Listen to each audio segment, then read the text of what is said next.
All right, ladies and gentlemen, happy Tuesday and welcome to SeriesE, brought to you by Esports Arena. I'm your host, Yeso, and it is Intel Week here, week number 8, kicking it off with Open Night, and I'm super excited to be here with all of you. I got my Intel bling on, ready for the day, and we're going to have some fun here. Now, for those of you that are new, you might be wondering, well, what exactly is SeriesE? And it's pretty simple, okay? SeriesE is a professional Apex Legends open circuit that absolutely anyone can join. We have 9 squads that have made it through our open qualifiers and have been drafted by our partnered brands. Those players now make $750 a month salary and compete weekly for points and prize money every Tuesday against other open entry squads, and then every Wednesday against some of the best talent from across North America and Europe on our pro nights. If you and your squad like what you hear and want to get in on the action, head over to matcherino.com/ESA for a shot at being one of our future SeriesE teams. Now, as we get into week 8 here, into Intel Week, we've had some action over the past couple. Last week's winners here, we had Team Razor with a bit of a reunion. Muffins taking the day off, and Mercy only came back in to reunite the Season 1 championship squad. That was enough to push them to a victory on Open Night. But they didn't follow it up with as good of a performance on Wednesday. TSM kept things rolling. They have now won the last 4 pro nights that they have entered in themselves. But last week was one of the closest ones we've seen. Team Liquid losing to TSM only by a single point, so it seems like that gap might be closing a bit. We'll have to keep an eye on how things continue in these pro nights. It seems like our SeriesE squads are continuing to level up and chase down these pros. Now we'll just have to see if maybe Team Intel or another squad has what it takes to top those guys on our Wednesday night competition. Couple of things to take tabs of. Mr. Hakulo, with a strong performance on Tuesday, was actually able to climb into the top 3 in our Slayer rankings. Its Aves still does hold the top spot, but Mr. Hakulo is certainly trying to come for that Slayer title. That's definitely a race we're going to have to keep track of. Now, it being Intel Week, I do want to talk a little bit about Team Intel. This is a really strong roster that, on paper, is extremely talented. It's certainly one of the rosters that I was excited about coming into Season 2, but things haven't quite worked out for them. They are now sitting at the bottom of the standings after Team Nestle Splash charged up a couple of spots with their strong performance last Tuesday. We'll have to see if Team Intel can come together this week. These sponsored weeks are extremely important. We've seen tons of squads during their sponsored week have much better performances, have charged towards the top of the standings like we saw over the last 2 weeks with Nestle Splash and Rockstar. Can Intel capture some of that magic? We'll have to see when we get to our games tonight. But now, for one of my favorite segments of the day and the way we always love to kick off our shows, it is time for Deal or Steal. I got a ton of different prizes. Let's head over to the GVO zone to check in with G-Unit and see what we got. All right. I got G-Unit here joining me in the GVO zone for some Deal or Steal. How are we doing today, my friend? How's it going, guys? It's doing good. All right, one moment here. I cannot hear you here on my side. I think we will get that adjusted momentarily. Oh, you can't hear me. I can hear you. I've got there you clean. There we go. Okay, you can hear me. That's the most important part. So, welcome to the show. Right. Thank you so much for supporting us here at Esports Arena. Hope you are enjoying the broadcast every week. I want to ask you. I got a ton of prizes here today. You're coming in with a lot of cool stuff to win. What are you hoping to walk away with here today? Well, I mean, if you come in hoping for anything other than the Xbox, then you're setting your bar too low. Okay. But I'm happy with anything. I mean, that's my favorite part about it, right? We got all kinds of great prizes. I think it's a win-win across the board. You know, at the quote-unquote worst, you walk away with an awesome snack pack from one of our partner brands like Pringles or Pop-Tarts, Apple Jacks, or maybe you get some Razor swag or the Xbox. So I think it's a win-win situation. But to explain it for all of you folks at home how things work, okay? I got 20 crates with a range of prizes from all of our partnered brands, even some Esports Arena swag in there as well, okay?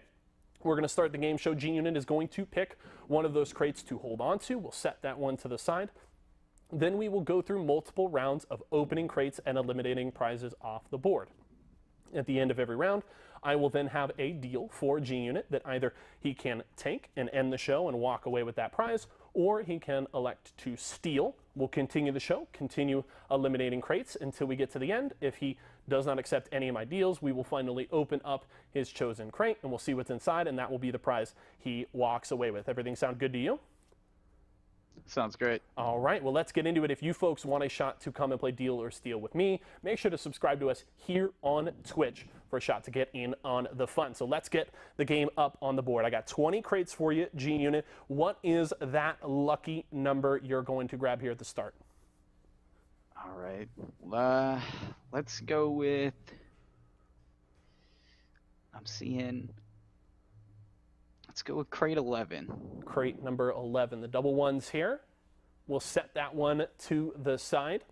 And so now, first round, right? You've picked your crate. We got to open up 9 crates here and cross those prizes off the board before my first deal. If you guys are in Twitch chat and you want to help, give a little bit of advice, feel free to throw your guesses in Twitch chat. But G-Unit, let's start one by one, cracking these puppies open. What are we thinking?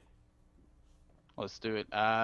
Let's start with, let's go with number 20 first. Number 20, we'll start at the bottom right of the screen.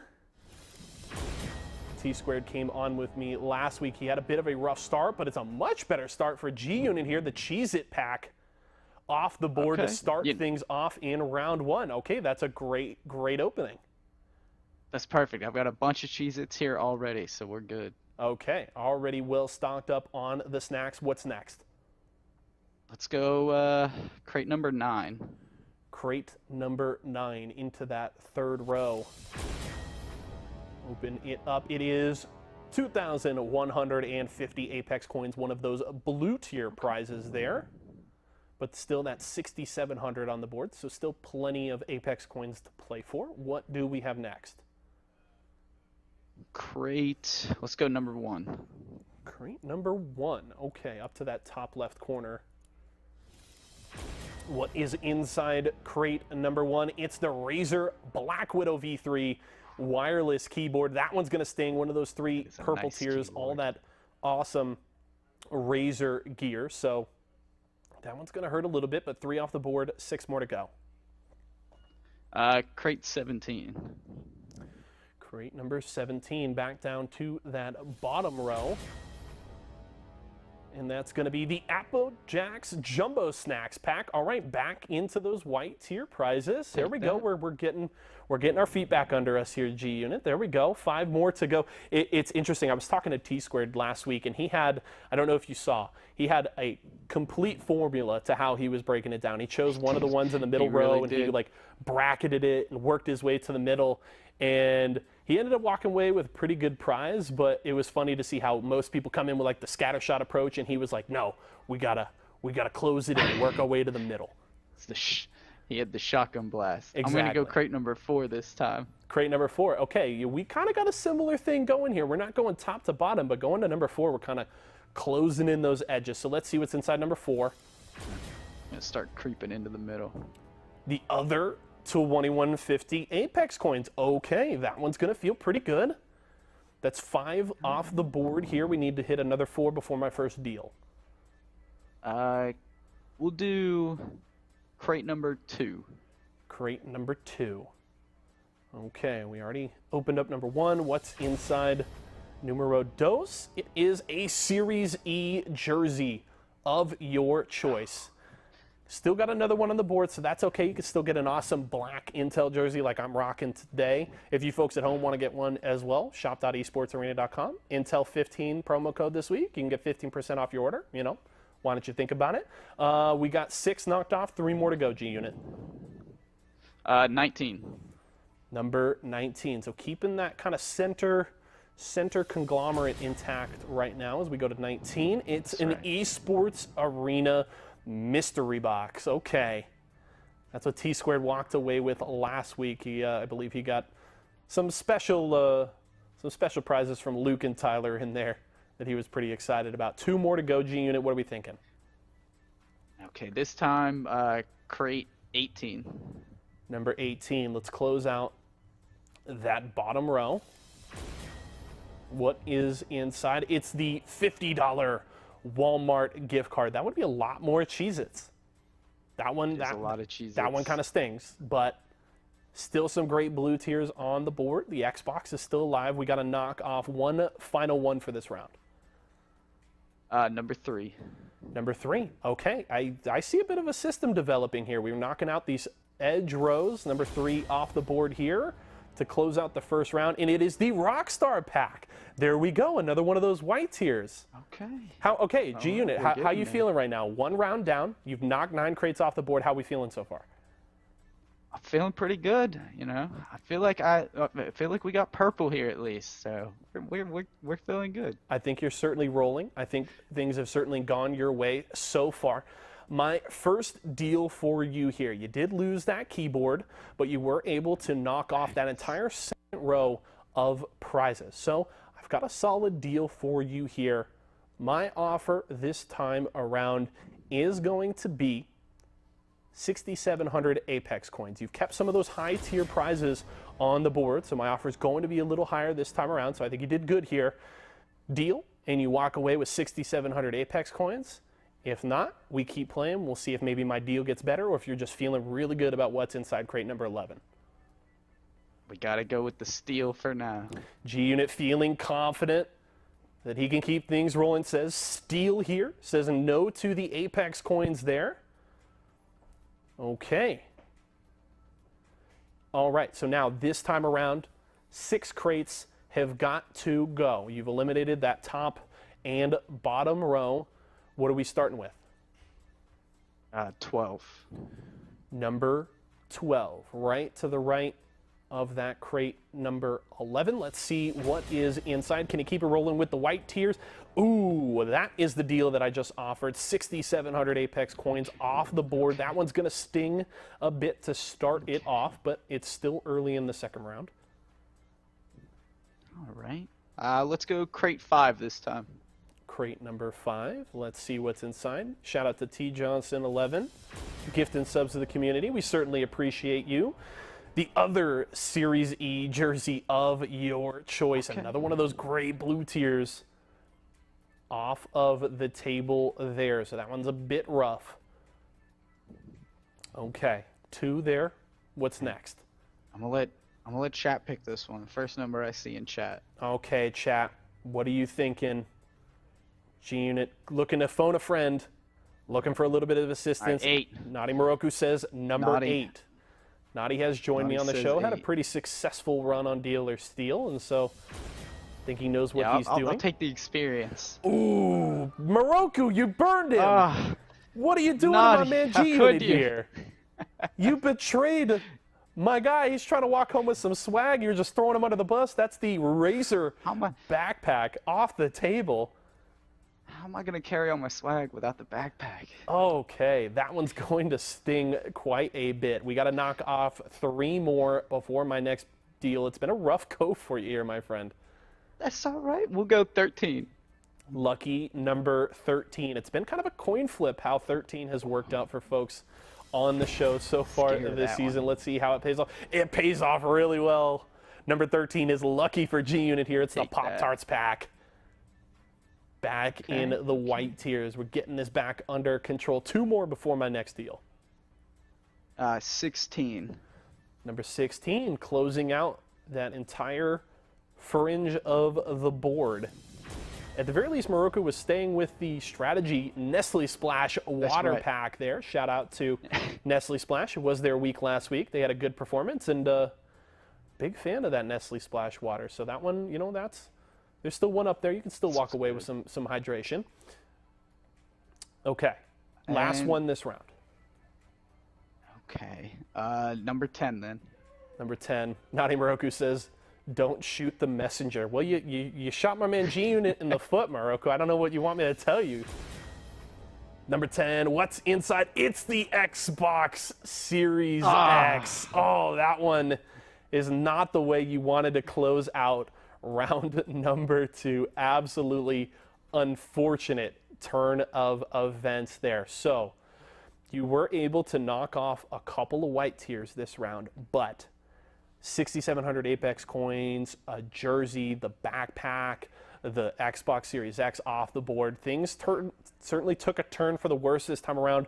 My deal's not going to be as good for you this time. I had quite a whopping amount of Apex coins for you last time around. This time, I got a Rockstar pack. Still, great prize, hydration, some great energy. You could walk away with a Rockstar pack here today if you take my deal, or steal. We will then eliminate 3 more crates before my final deal of the day. If you don't take that one, then we open your crate. So what are you thinking? And take your time. There's no rush here. You can process. I gotta steal still. I'm keeping with it. The confidence. I love it. G-Unit, he doesn't even have to think about it. He's like, that's not an Xbox. Get it out of my face. That's right.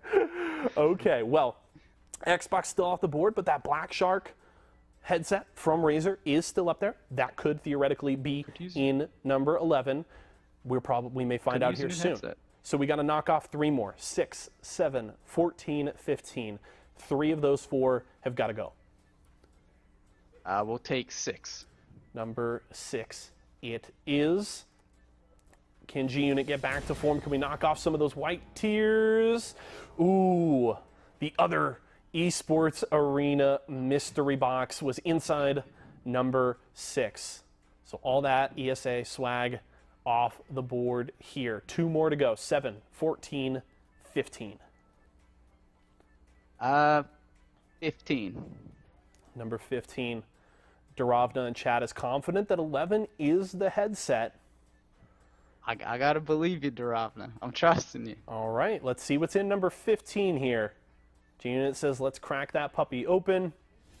See what's inside. It is the other Nestle Splash water pack. There we go. We're back in business here. We got to go with 1 more before my final deal, just to let everybody know what prize is still on the table. We got a Pringles snack pack, a Rice Krispies treats pack, and that Black Shark Razer headset. So one of those is in number 11, the other 2 in 7 and 14. What's next, 7 or 14 here? 14. Number 14, the Resident Noob agreed. Let's see what's inside 14. Down to our last 2 crates now. It is the Pringles pack. That is all you could have hoped for there. Knocking off a couple more white tiers. That Black Shark headset still on the board. Okay, so my final deal for you here, G-Unit. All right, you take this deal, you walk away with the prize, we're all done, okay? If you say no, all right, we crack open number 11 and you get what's inside, okay? Okay. Okay, so with the Black Shark headset on the board, the Rice Krispie treats, we're kind of at both edges here. My deal's gonna get a little better, but not all that much. It's been a bit of a rough go here. I had the Rockstar pack for you last time. This time I got 2,150 Apex coins for you. Do you want the Apex coins, or do you feel confident that you want to bust open number 11 and see what's inside? I gotta stick with my crate. I'm gonna have to steal. I love the confidence. Everybody feels good about their crate. I'm all about the confidence there. So, G-Unit says steal. It's either the Rice Krispies treats pack or that Razer Black Shark headset. Number 11, let's see what's inside. Let's see. It is the Rice Krispies treats pack. All right, so hey, we can complement that salty Cheez-Its you got over there with a little bit of sweetness here with the Rice Krispies treats pack. Right. So congratulations there, G-Unit. Oh yeah. All right, hey. Eat so many Rice Krispie treats. There you go. Hey, you know what? And you're feeling good. It's like we talked about at the top of the show. No matter what, you're walking away with a great prize here. It's always a win, no matter what. There you go. I'm happy to hear it. Well, G-Unit, thank you so much for joining me today. Congratulations on the dub there. And again, for all you folks at home, if you want to get in just like G-Unit did and come and try and win that Xbox Series X or one of these other awesome prizes, make sure to subscribe to us on twitch.tv/esportsarena to get in on the fun. That's going to do it for Deal or Steal. But we're ready to kick off Intel Week here. I'm way down with some awesome processing power here on my neck. You guys can see it. These awesome Intel i7s looking great. If you guys also want to get in on the giveaway, we've got an awesome i9 that you can see right in front of me here on the table. If you want a shot at winning that, make sure to hit !giveaway to get in and enter on that. And I also want to let you guys know, I'm going to have a couple of codes that'll give you some extra entries in that giveaway, but you got to stick around during the stream today for me to give away those codes. Okay, I'm going to give some away today and tomorrow. So if you want extra entries, extra chances to win that I-9, make sure to stick around and watch the show here today. You're not going to want to miss it. That's an awesome prize to win. But that's going to do it for the pre-show. We're ready to get into the action. We're going to go to a short break, but when we come back, we'll kick off Intel Week right here on SeriesE.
Hello?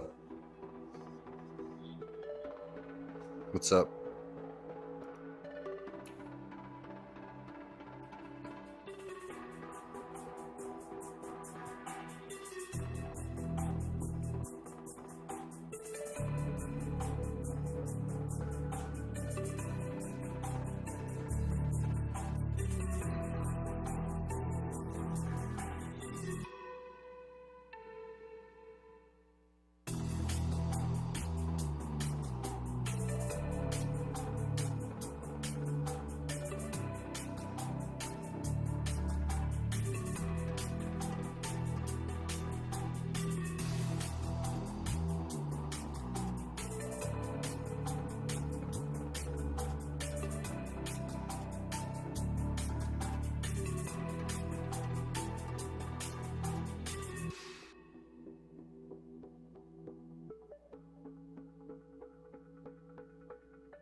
SeriesE. SeriesE. SeriesE, Apex Legends. Apex Legends. SeriesE. SeriesE, Apex Legends. SeriesE Apex Legends starts right now.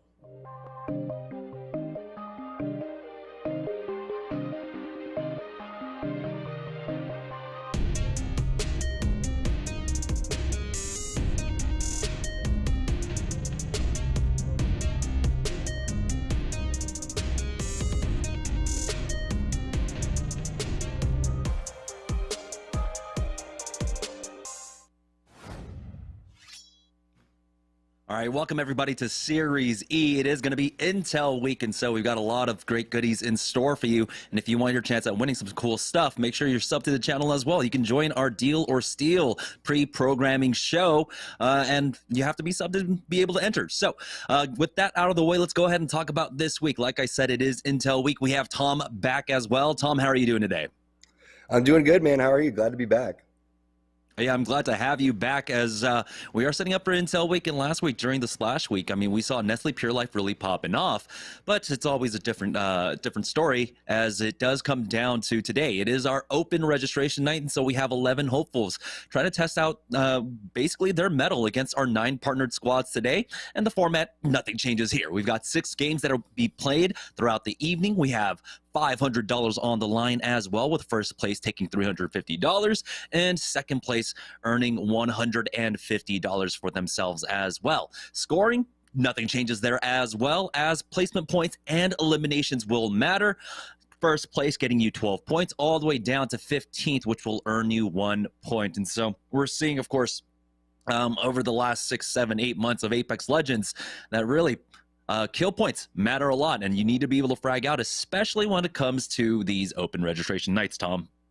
Yeah, you're going to be seeing a lot of teams playing the edge, taking a lot of fights, and things are going to start to slow down a little bit as we take a look at the teams that we have here today. Like you said, Jamerson, either 11 hopefuls or 11 failures. Not quite sure what it's going to be yet. Yeah, no, we're seeing though some names returning almost every week now. We have Absolute Monarchy back, Lonely Fans, 6xZ's, GAN, some of the teams we've seen try to compete during our pro nights as well, to some mixed results so far. But this is about development here at SeriesE. It's about putting on display some talent that you might not be familiar with, and right now a lot of our partnered squads are definitely proving themselves. But even though this is Intel week, we've had a lot of questions about Team Intel themselves. We know that they have a lot of potential, but they haven't quite lived up to it quite yet, Tom. Yeah, they haven't. They're just still getting it together, though. Once they do, they're going to be clicking on all cylinders and be one of the best team fighting teams that we have. But I'm glad that you called out Lonely Fans, because just Sunday during the LCQ, they really popped off. It was 6 games overall, and they were trying to make it into the $1 million tournament that's happening. And they were, after game 2, sitting around 16th place. They made a more aggressive team composition, busting out Octane, getting rid of Caustic, and all of a sudden they had a huge game that propelled them into qualifying. So in terms of confidence, in terms of being here weekly and practicing every single day, I think that it's really important for Lonely Fans to be here, because SeriesE is some of the best practice that you're going to get. Yes, the meta is going to change over the next couple of weeks. We have updates coming out. We have obviously Apex Legends Legacy that's dropping too. So it's going to be a very interesting next month or so for Apex. Yeah, play more towards your comfort instead of the meta if the meta does not suit your style. If you're used to just, kind of pub stomping through ranked, maybe try that out and see, really test your team fighting 3v3s, which we'll be able to do in Season 9, which I'm super excited for. But yeah, these are the squads that will be joining our partner teams for today's games. So these 11 squads, like we said, Lonely Fan, 6xZ's, GAN, and AMG. These are squads that we've seen aren't afraid to try and take the fight up against our partnered squads. So we'll see exactly how things work out. Of course, like we said, it's a mixed bag today, and the important thing is game number 1. It's going to really set the pace for the rest of the games tonight, because we have a lot of unknown factors when it comes to these open nights. Game number 1, you have to settle your drop disputes and not get 50-50 for the rest of the games. But we'll see how that works out, Tom.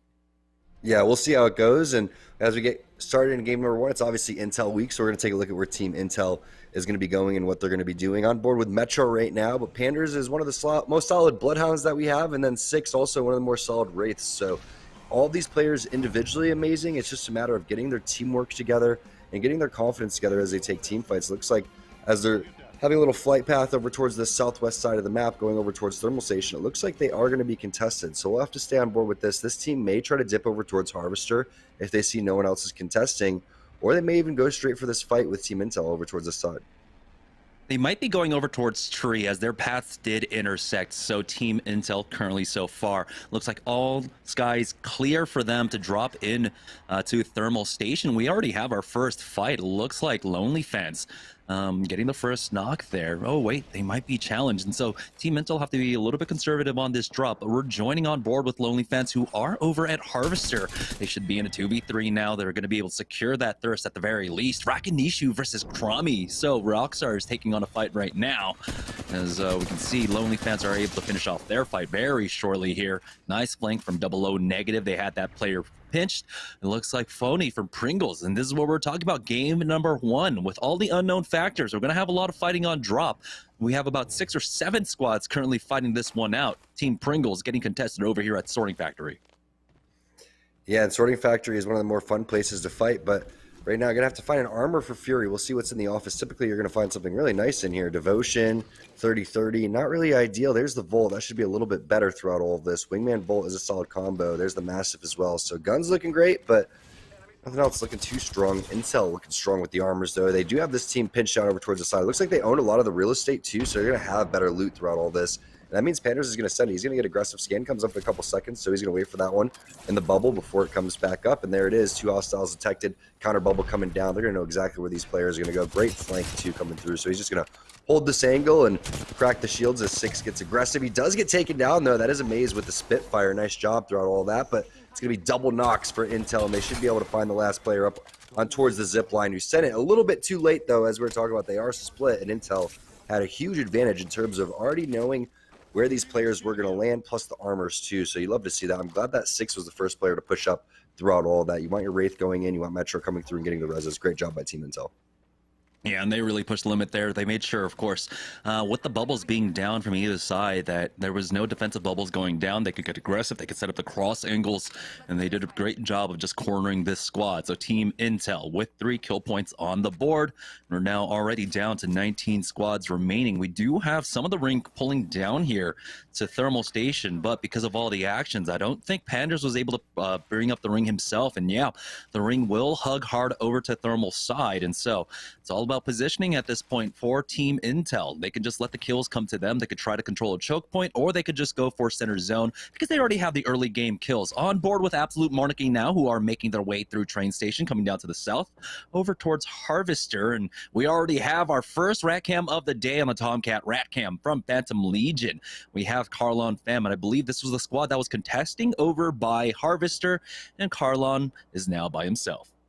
Surprised Carlon's not chucking barrels left and right so he can get a little bit more, I guess, security over towards that rat area, but only gray armor too. He should be taken out very shortly, back on board with Absolute Monarchy. And I'm curious, as we did take a look at that ring and it's over towards that thermal side, we did see Intel win that fight. I want to know what they're going to prioritize, because it's not going to be the very south end side of thermal. It's going to be more over towards the center of thermal, which could be top center. Could be a great spot. The buildings where the fight was actually taking place could be another good spot. But one thing's for sure, the choke where the top center area is, where the fence is going to be one of the most fought after and sought after places in all of the game. As we take a look at what Pringles' rotation is, they're going on the outside of Tree, trying to take over one of these beacon buildings, but they do have the beacon scan over towards Tree, and they already hit that, so they know exactly what's up. They're going to go play this choke in between top Tree and thermal, which is good because really the only thing you have to worry about is more about your southeast side. So I like this play from Team Pringles. Yeah, they were trying to grab that beacon building, the respawn beacon building, on the south side of thermal there, but it seems like a team already made it. Might quite possibly be Applejacks, but I would expect Applejacks to play a more of an aggressive angle there instead of playing very safe inside right now, especially here during the open night. They do spot out a squad, and Phony's getting some great damage off with that charge rifle, getting closer to getting himself a purple armor. At the very least, maybe he's just swap off those whites with Fury to try and get those whites evolved to blues, just because it's so much easier to evolve those. Yeah, I think that getting the blue would be really nice. He looks like he's going for the purple, but what he needs to realize is these are shots that are only hitting for 12. There's 50. He's running out of ammo, Jamerson. He's running out of ammo extremely quickly, so he's going to have to figure out a backup plan if they don't get some sort of kills. Absolute Monarchy, a little bit of a skirmish over here, and we had a lot of 50-50s, but still with the rat that was involved and everyone kind of backing off and taking the respected areas, it's still a fairly slow game.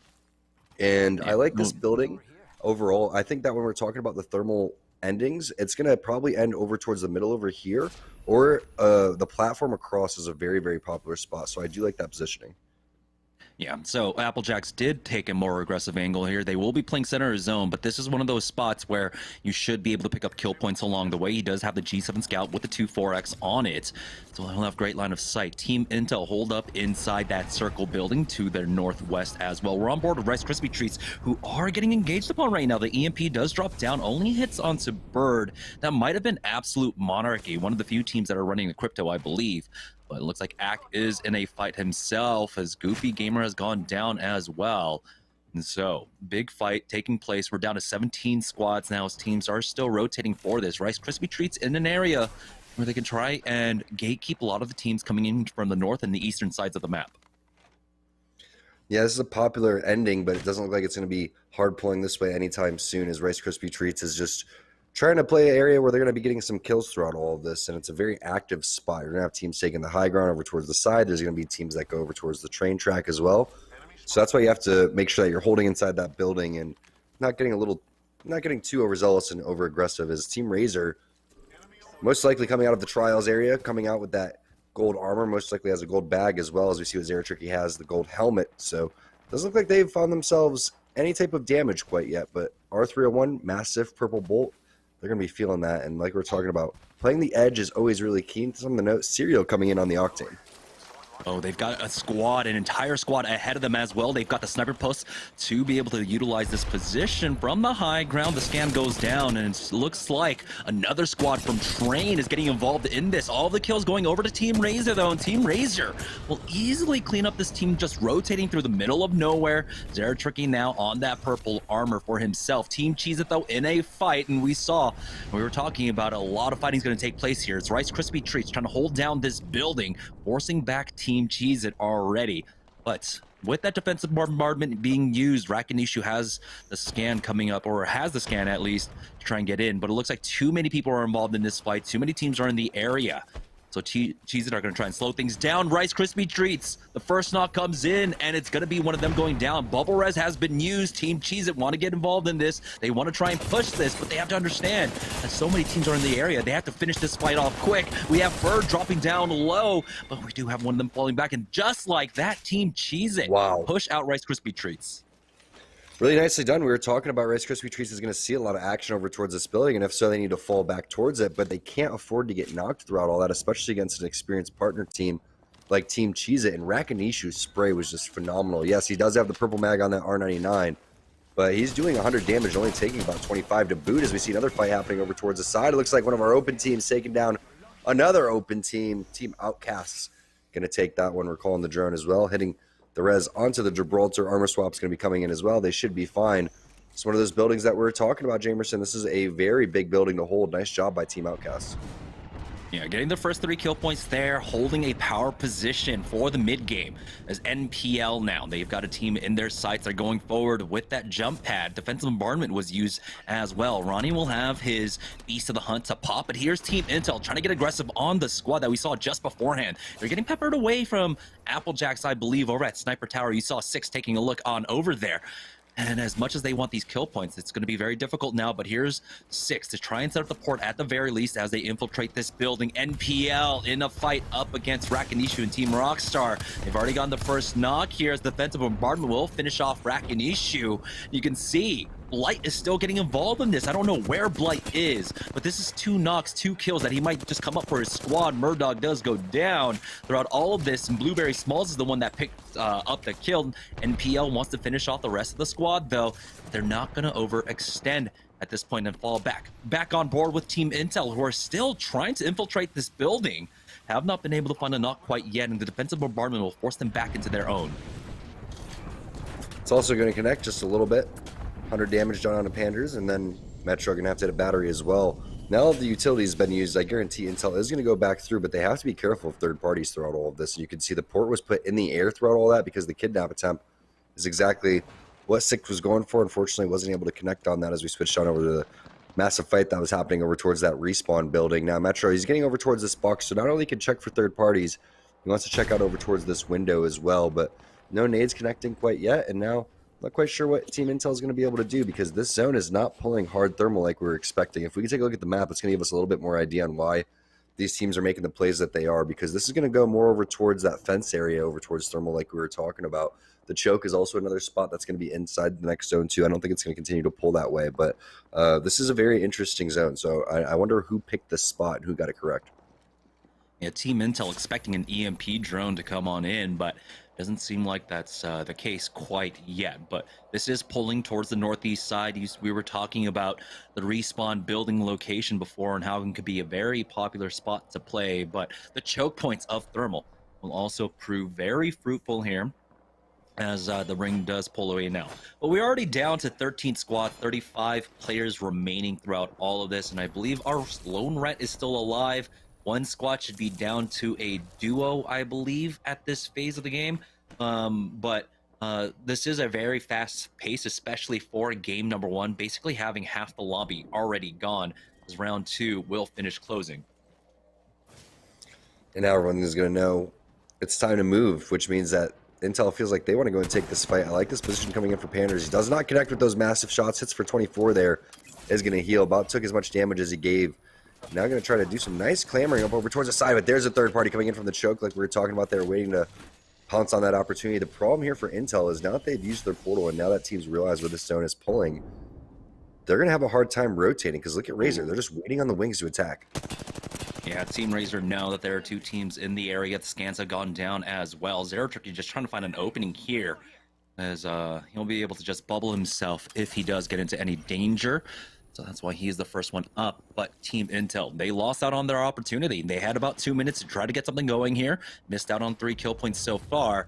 Now we do have Team Razor backing off as Zero Tricky took a decent amount of damage, almost had his shield cracked, and so they're going to fall back and watch this choke here. This is, of course, very early on in the game. Despite having only 13 squads left, we have to remember this is a Zone 1, Zone 2 ring, and so it does not hit for that much. You can get pushed from this side. It looks like they might even consider just rotating around because they don't want to move through that area where two teams are just to get shot at for free. So that's exactly what they're going to do. Yeah, and they know what was over here because they've kind of frequented on this side before. So I like this play. The reason that this is smarter is because everybody predicted the thermal station zone. So there's so much clutter over towards that side that everyone's going to just be on top of one another. So with that rotation, they've also made their way over towards the slow side of the zone too. So this is great heads up play and awareness coming in from Team Razor. Applejacks are actually still in this zone here too. So this may continue to pull. Oh, Intel goes down to the R301. Where is this portal, though? Is it in a safe place? Metro, he's getting taken down. They know where the portal is, too, and it doesn't look like Six is interested in going back to help. He's going to dip out, and he's going to be on the Tomcat Rat Cam unless Panda's can escape as well. It looks like they will safely make it underneath, but they did not recover the banner of Metro. There might be an opportunity for Six to try to go back for it, but you can see, oh no, he went back through the portal, and so his banner is on the high ground. That's very difficult to try and retrieve at this point, especially, we already know, Applejacks is keeping an eye on it. Round 3 is closing here. They've been scanned as a duo. You have to imagine that Applejacks are going to drop on them very shortly. Yeah, it's just a matter of time. They're trying to also scout out for third parties, just like Team Intel was worried about Team Razor. I think that Team Applejacks is going to be worried about that too, because they are still in the zone, and eventually what they'll have to do is make a rotation, and maybe they'll kill them on the rotation. And just keeping an eye on their surroundings here as Team Razor playing on the north side of the zone. Zero Tricky finds a nice angle as Serial has been taking a lot of ring damage, it seems like. And he will be able to passively heal that up and can also pop that medkit. Here's Hakulo just holding it down for now. We're seeing that ring is going to be pulling towards the high ground just above the train tracks. Might even pull down quite possibly over towards the platform. Here's Applejacks making their push onto Team Intel, knowing that they've got this fight isolated out, but they've taken so much damage. It was a 3v2, but Team Intel still have some claws on them now. It's going to be the full heal, or at least the bats coming out as Panders get the first knock throughout all of this, bringing it down to a 2v2. Six taking a lot of damage. He's got 1 HP. EMP, and he will fall. Team Applejacks, it was just a matter of time, but here comes the third party as the EMP will connect. He goes for that armor swap right after as well to try and fight back into this, and they will be taken out. That's going to be 2 of our partner teams getting dropped there. Team SeriesE, though, making a play for this high ground position. They have a full squad ahead of them. The EMP will go ahead and be dropped, but it looked like the drone was cleared as now Tricky is trying to push forward. Defensive bombardment will keep him in place here as Mr. Hakulo did take that port, but he will be able to regain that high ground with his squad. And so, Team SeriesE successful in being able to bully this squad out of the position. Yeah, this is one of the zones that we were anticipating, and SeriesE comes around and takes this spot because this spot is very difficult when you're having multiple chokes and a lot of different focus on you. Still 11 squads. It started off very fast, but we've started to slow things down just temporarily. Lonely Fans looks like they're going to be making the rotation down through the train tunnel, so it looks like they're going to be able to watch their back the entire time. They want to go extremely late. Nice knock right there on Absolute Monarchy. That's Fat Fruit Ninja who's going to go down, and they're not really too interested in pushing too far into this, because they have to hold their back the entire time. So they're going to move in with the zone, 20 seconds until that happens. So they're about 40 seconds from making their way into that train tunnel. But the fact that they've now cleared out and added aggression over towards that opposite side is huge. Keep in mind, SeriesE, when they get there, is going to be directly above them. So there's going to be a lot of teams coexisting. Pringle's in a good spot over here, over towards this building. They've been set up over here for quite some time now. Yeah, I believe this is where Absolute Monarchy were beforehand, but here's Team Pringles holding down the major building of this platform for now. They'll be able to just back off, as didn't even realize Boney has over 1,000 damage, but we haven't really seen him on the kill feed. It's been a lot of poking for him, it seems, as we do have a defensive bombardment not too far off. Another squad in the building just to their southwest. There's a squad above them on their building, as it looks like Team Cheez-It are getting full sent on. Joey Blackout gone, Rakinishu gone as well. There should just be one player remaining for them. Carlone Fam on the Tomcat Ratcamp trying to make something happen here, but he's going to be on that caustic. No movement ability, stuck out in the middle of the open, taking lava damage here as he tries to push up, and he will get finished off. Absolute Monarchy still fighting through this as they do get a knock, an answer back up against Blight from Lonely Fans as well. Here's Team Outcast playing this one as a duo. Rig gets taken out by Pop-Tarts as Lucas from the high ground here, but here's Team Pringles getting sent on in their building. They've got the PK in hand. They will just shut down this squad easily. Very nicely done by Team Pringles, and they're not that far from where this zone is going to rotate. It's going to be a hard pull kind of over where these pills are on that thermal station side when you go and land over here. Now some nice shots on the players that are on the platform. This is a pretty unorthodox ending, to be honest with you. We see this a handful of times, but thermal has so many different endings, you'll really be surprised. And this is going to make Gibraltar so strong throughout all this. As Team Pop-Tarts, they're going to send it down low over towards the Outcasts and take them out fairly easily, but that was more of a kill point type of play. Now they're going to have to make their way back over towards the high ground, and I don't know how they're going to do that.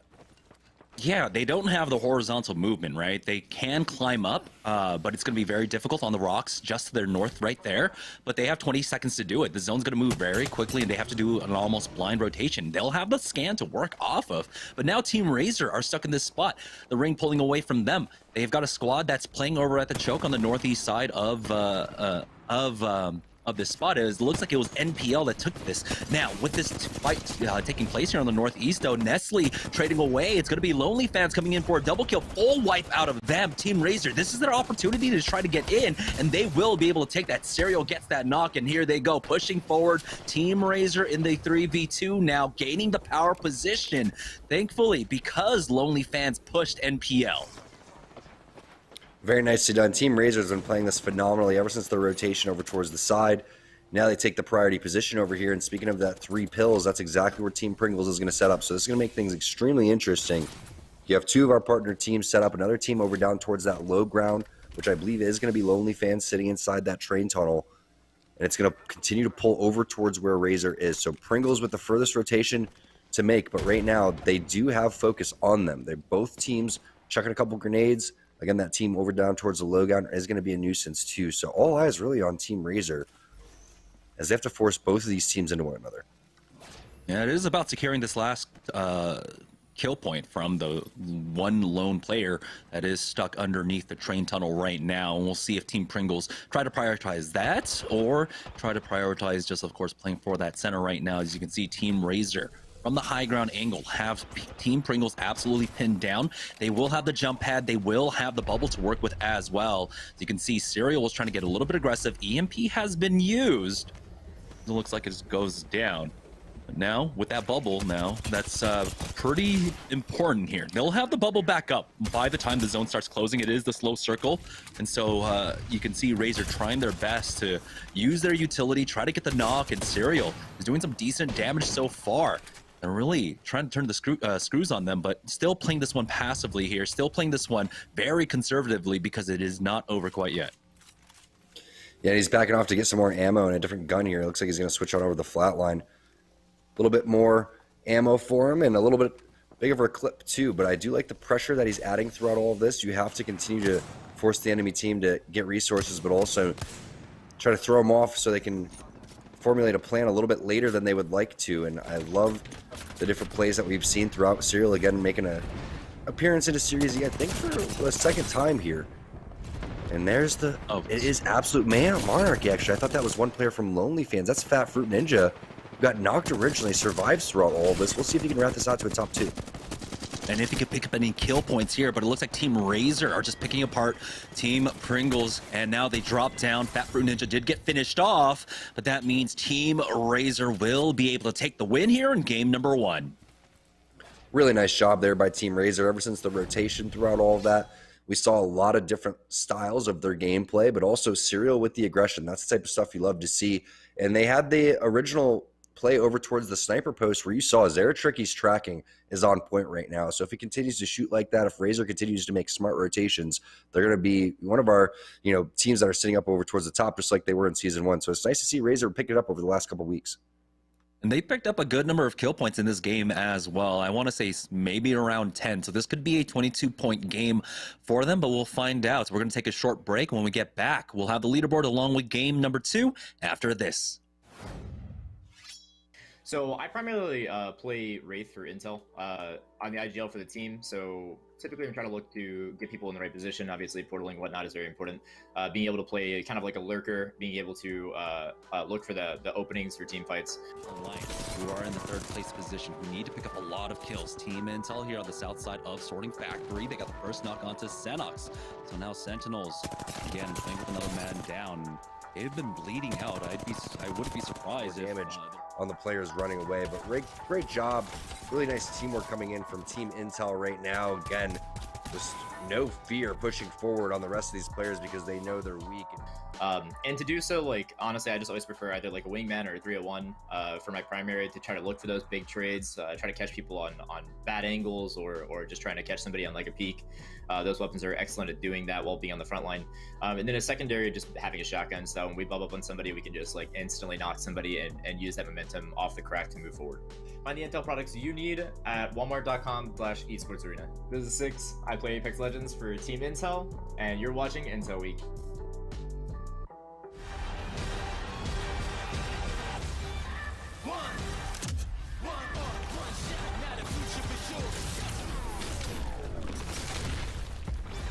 Versus coming daily under pressure.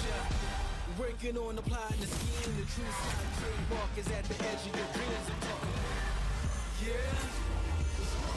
One shot, now the future is yours.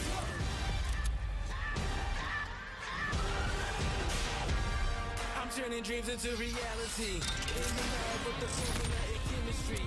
The memories spark and motivate and make the industry shake. Take the balls and the breaks. I'm talking one chance that was so good for the goal. It's one shot, now the future is yours. Go!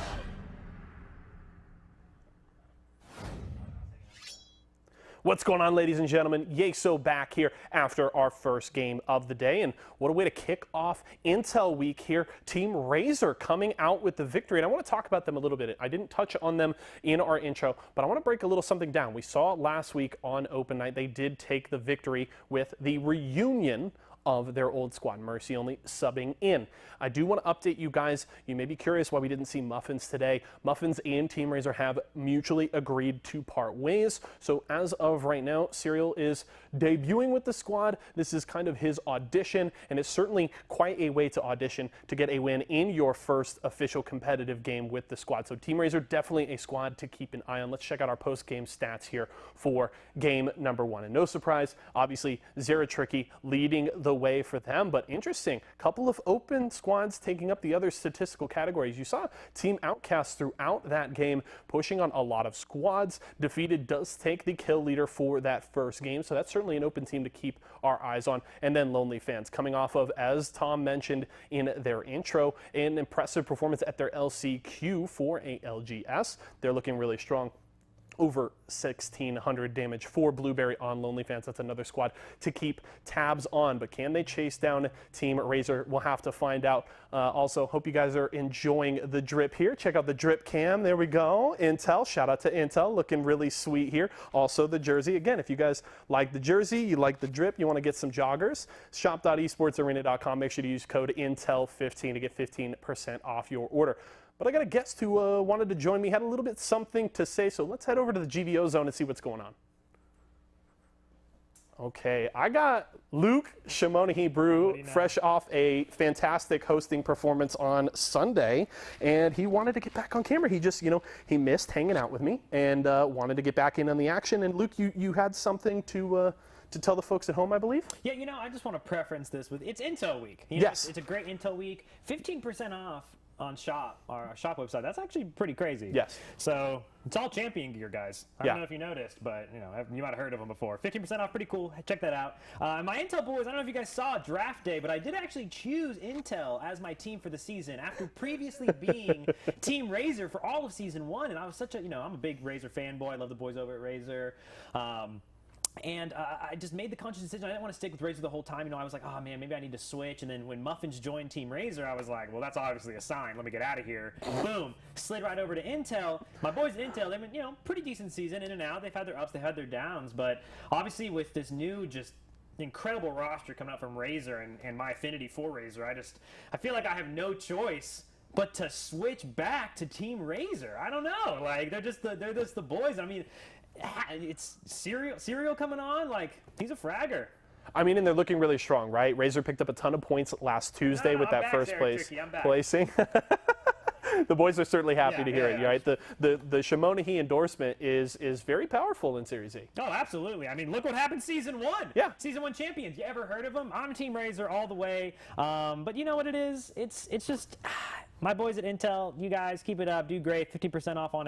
Shop. But at the end of the day, I'll see you guys at the end of the season.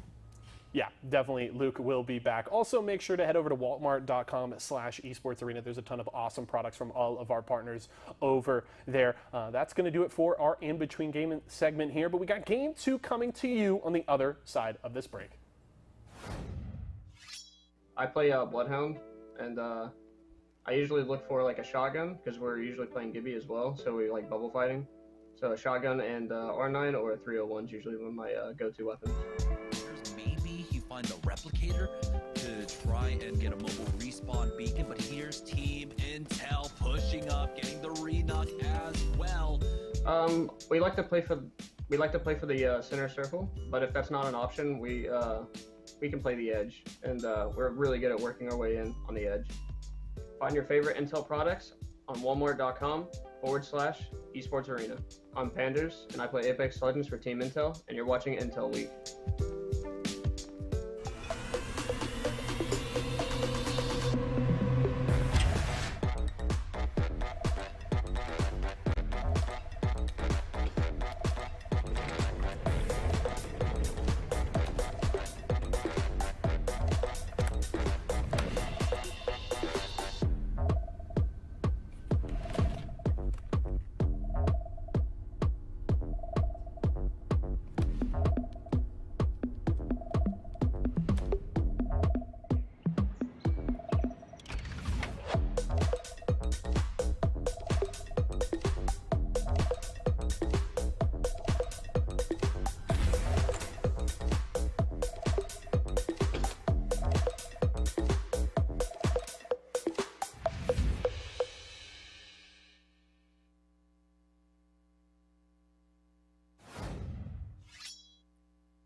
All right, welcome back, guys, to Series E. Game number 1 already finished. And so let's take a look at the Mobile 1 leaderboard. We had Team Razor taking game number 1. And so they did have 10 kills overall. So they'll be at 22 points. Team Pringles did frag out, though. So they are not going to be left behind in the dust. But they are tied right now with Outcast Gaming, one of our open squads, open registration squads. So tied at 14 points. So this is a pretty decent spread after game number 1, Tom. It is, but during Team Intel week and off the rip, you win your 50-50, you get the zone pull, but then you end up in 10th place with only 4 points. So I want to see Team Intel really put it together and do a fantastic job, because look at these open teams. Outcast Gaming, Lonely Fans, Absolute Monarchy coming up over towards the left-hand side and making their presence known. But what a job by Team Razor, landing over towards that trial side, Skyhook side, making a very long rotation all the way down towards the bottom of the map. Surprised that they didn't even pick up more kills. They're lucky they didn't run into more teams the way that they were shooting. Yeah, and I think one of the important things to note, like you said, it was Team Intel. It was their first game. They got the 50-50 win, and they had their opportunity to take the position that Team Razor ultimately ended up doing. But like you said throughout the game, thermal station endings are so hard to predict at times, because you have crazy pulls like we had there in game number 1, where a lot of basically central thermal was in the first ring and then started pulling away further and further. So Team Intel ended up taking a position which early on they were playing, I believe, the circle building, and then moved their way up to the high ground. But imagine if Team Razor were able to come in through that choke on the northern side, Team Intel could have done a similar thing, holding that one down, and Team Razor were just kind of gifted the free rotations for themselves. Let's take a look at the Mobile 1 high-performance moment of game number 1, though, and game number 1 ended in a 3-team affair. We had Absolute Monarchy, one of them, Fat Fruit Ninja, was able to survive to make it top 3, but at this point, he proved to be very, very bothersome, as you can see from his angle, getting some great damage off onto Pringles, allowing Team Razor to come in and start picking them apart. Ultimately, he does get pushed, I believe, by one of the Team Pringles members, and then gets finished off. Fury does finish off Fat Fruit Ninja, so he just drew a little bit too much attention to himself, and it was just a matter of moments. He was almost able to secure at least top 2 for himself, but it was a very, very close ending there.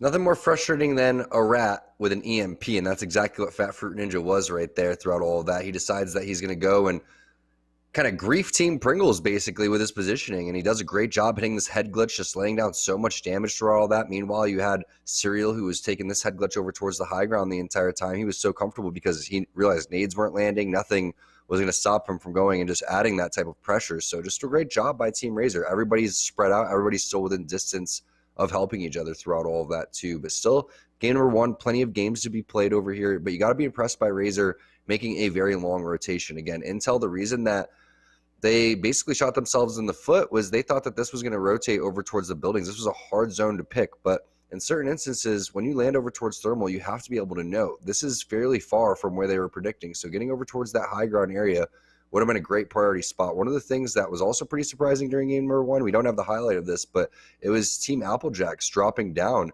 to try to take them out down towards bottom middle, and then it was, I believe, Outcast swooping around for a third party. That was a huge momentum swing in that game, because those are 2 really talented teams going out. Yeah, and I believe, Outcast did start that one off as well. They were one of the teams that were up there in the house's position with Team Intel. Team Intel constantly tried to push them, were not successful, got third-partied by Team Razor, and so they backed away to the low ground position. But I believe it was one of Team Outcast that ended up taking out the first player from Team Intel. Joining on board with Team Razors, they were the game-winning team from game number 1. They're going to be taking their usual drop.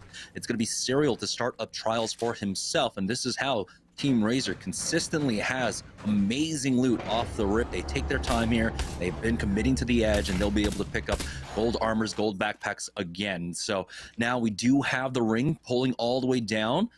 Thank you for Team Intel actually getting us that. So launch site is going to be where the ring will be ending. You can see, looks like Team Intel is not going to be 50-50 this time, which probably helps them think about their ring and rotation just a little bit more. Even though they won that fight fairly early, it kind of forced them into that building mentality where they rotated up, just took the zip line, and were like, all right, this looks like to be about where the zone's ending, compared to playing a little bit riskier and getting a little bit more information on teams that started to rotate in and backing everybody off thermal. Really, the only thing that could have stopped them was a balloon all the way in, or two teams converging on them at once. So we'll see what they're going to get. NPL actually into a fight with Team Pop-Tarts. If we can jump on board with that, that'd be huge. Dracos actually gets the finish and the finisher onto Impulse. So that's our first fight, and already 2 players down.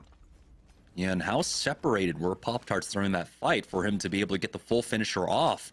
The fight taking place over here at No Name, of all places, surprisingly enough. Or maybe we had a greedy drop coming out from Pop-Tarts, who I believe do go over to Geyser's side, and we do have the beacon here, and so that might have been the play. Maybe he was going for the beacon himself and then ended up getting full 3-man dropped on by NPL. So a lot of questions there, but we'll see if Team Pop-Tarts can recover that banner at the very least, but it's going to be a difficult one if you're coming all the way up from Geyser.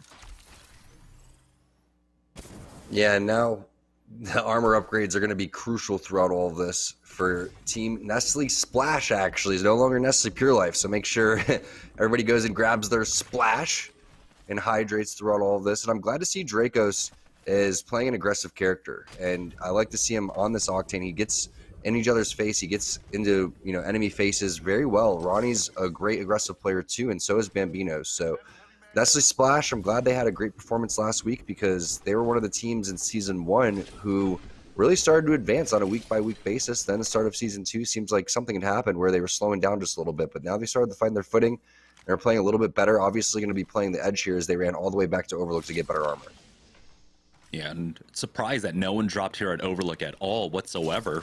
We had very few fights off the rip. It was just Nestle Splash along with Pop-Tarts, and so having Overlook completely open is really strange. 00 negative though runs into Aves. Applejacks making their move from tree now, using that connector to get themselves into launch site, and so you have to be ready for this kind of rotate. Duke finds another knock as well. Blueberry Smalls going down, and so Team Lonely Fans, they had a pretty good finish there in game number 1, but they're going down early. They do have one player still remaining, but you cannot be caught out on this rotate when you know week after week you've seen Applejacks over a tree. You can't just run right into them.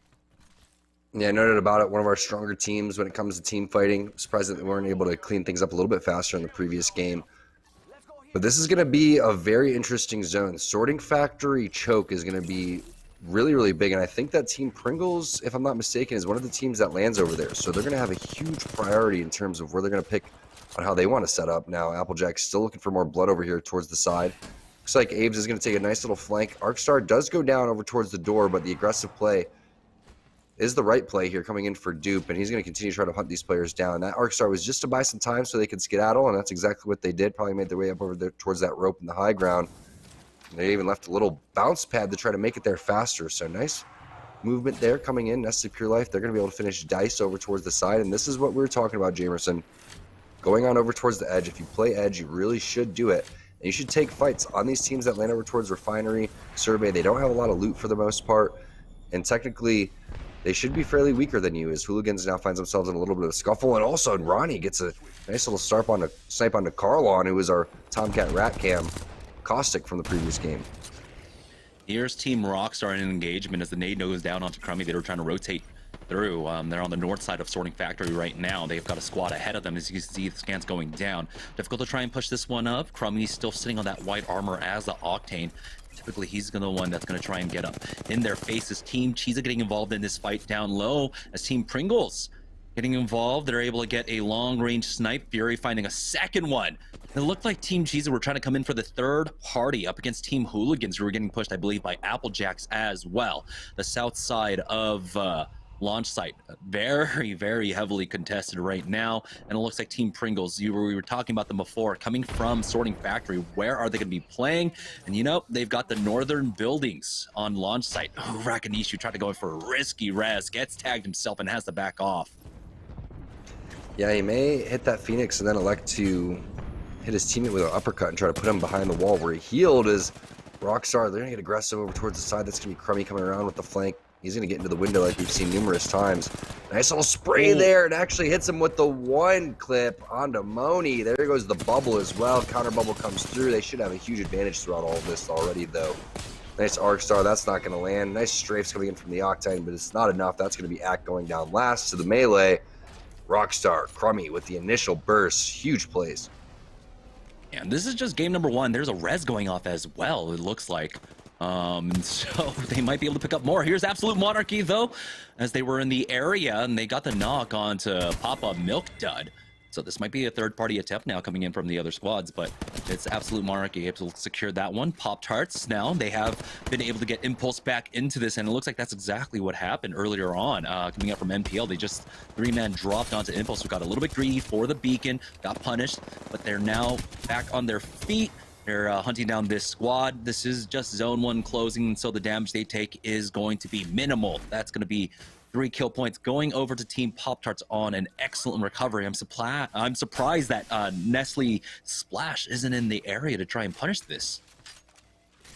Yeah, they made their way all the way towards Refinery and then maybe continued to try to hunt players down over towards that side as Crummy fresh off the initial one clip, looking for some more blood. 150 onto that player basically as they made their way into the door and is trying to set up. Crummy going to go for the flank, and that door is going to be open, so most likely ever going to be located in this office area. That's going to be Box of Tea. Also on the opposite side, he's going to be laying down that Horizon Ultimate, the Black Hole, and the nice shots right there onto Jen Rachel. Box of Tea looking solid over here, but that is an annoying little bounce pad towards the door as Crummy, he gets the knock with his teammate over here and finish onto Oso Rated. That's going to be Nades also involved too, so a couple different teams in the vicinity is Scissors trying to lay down some wingman shots. I'm surprised they haven't gone for that armor swap yet. That's exactly what he's looking for. Nice heads-up play coming in for Scissors. Gets that purple armor, and Crummy's going to go and send it. Yeah, we have SID going out now. Oh, Senpai, ooh, took a lot of damage there. Crummy is still on the hunt, though. The Phoenix Kick getting popped now. It's Team Intel coming in for the third party, and this is crucial. The team did get separated, and Panders is in there. Oh, Senpai going down, and he will get finished off by Metro. So that's why I was so surprised that he would go hard chasing for the final kill there. Ultimately, his squad members getting punished for that. Absolute Monarchy will take out Crummy as well. And so now, Rocks are down to just one, I believe. Team Intel will be able to continue to play the northern side of this ring. Eventually, it will be pulling down, but they've got 2 minutes to work with to try to find more kill points here. Team Intel getting very aggressive and proactive here in the early game. On board with Team Outcast, who are tied for second place right now with 14 points overall, playing this one more conservatively. They're going to be playing on the edges here, but playing to have a spot in the zone right now over by Dome. They'll have a small rotate that can still play inside Dome. It looks like maybe a little bit of the HL is in, but they can really utilize this position to just slowly walk in and hope that they avoid a lot of the early and mid-game fighting. They do have a squad ahead of them as Defeated gets some damage off with that triple take. Still far ways off before he gets that purple armor for himself. And I like the way that, since it's Intel week, I want to take this opportunity to talk about Intel since Outcast really isn't doing much. I like the way that Intel is electing to play the edge of the zone, because I know when I was teaming with Six and Bowser, Bowser was really the main guy that was calling the zones, and Six was the guy that was calling the team fights and when to go for the skirmishes and how to approach the situation. So I'm not sure how Panders and Metro are in terms of zone knowledge, but you could see the lack of zone knowledge in game number 1 with how unpredictable that was. And when they land over towards Thermal, they should have that one under control. But one thing's for sure, no one can stop them in terms of when they start to heat up in their team fighting powers. So that's really what I think should be the play for Team Intel. They need to run around with that edge composition, with that aggressive composition. And then once they know exactly when zone number 3 and 4 pop up, they'll know exactly where that end zone is going to be. That's when they're going to flourish to know when they're going to need to take their fights. So we'll see how they continue to adapt their play style based on what we see. Team Cheese It, they got a fight over towards the side. Joey Blackout with just the alternator, looking like he wants to do some work. Pop-Tarts finding themselves in a second or third skirmish that they have won again. This one over towards Geyser. You can see the armor swaps are there for Impulse if he wants them. Phoenix Kits being popped left and right. Nice job by Team Pop-Tarts. Yeah, excellent recovery coming out from Team Pop-Tarts, but they do have quite a distance to run for this rotate. Zone will be closing in. They could use a redeploy to be a little bit faster here if they need to, of course. And that probably will be the case to run over to the western side or just go straight south. Honestly, at this point, I would run straight south because of the number of teams that will be playing over on the southern side of sorting. On board with Team Cheez It, looks like they were able to recover, but we do have the white armors on Joey Blackout and on Murdog right now. Nade spam coming out from Rakinishu here as they are just trying to hold their back. You can see the squads were challenging them, but if they can wait out this zone, they'll have a nice safe spot in this cave for the time being. So glad to see that they were able to recover. Yeah, and Rakinishu has a pretty solid combination. R301 seems to be one of his go-to guns. Probably wishes he had the 2X on that thing. But the EVA 8, obviously, doing some work right next to that Mastiff.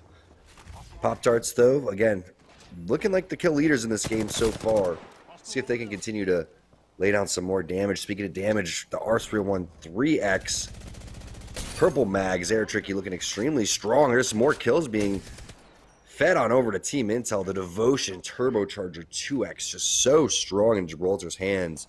Metro putting that thing to work as Panders is going to get the knock on to Tally Time. Looks like he's going to be able to get the finish over there too. Over to the rest of that team. That's going to be Hooligans going out. Panders now the kill leader with 4 kills.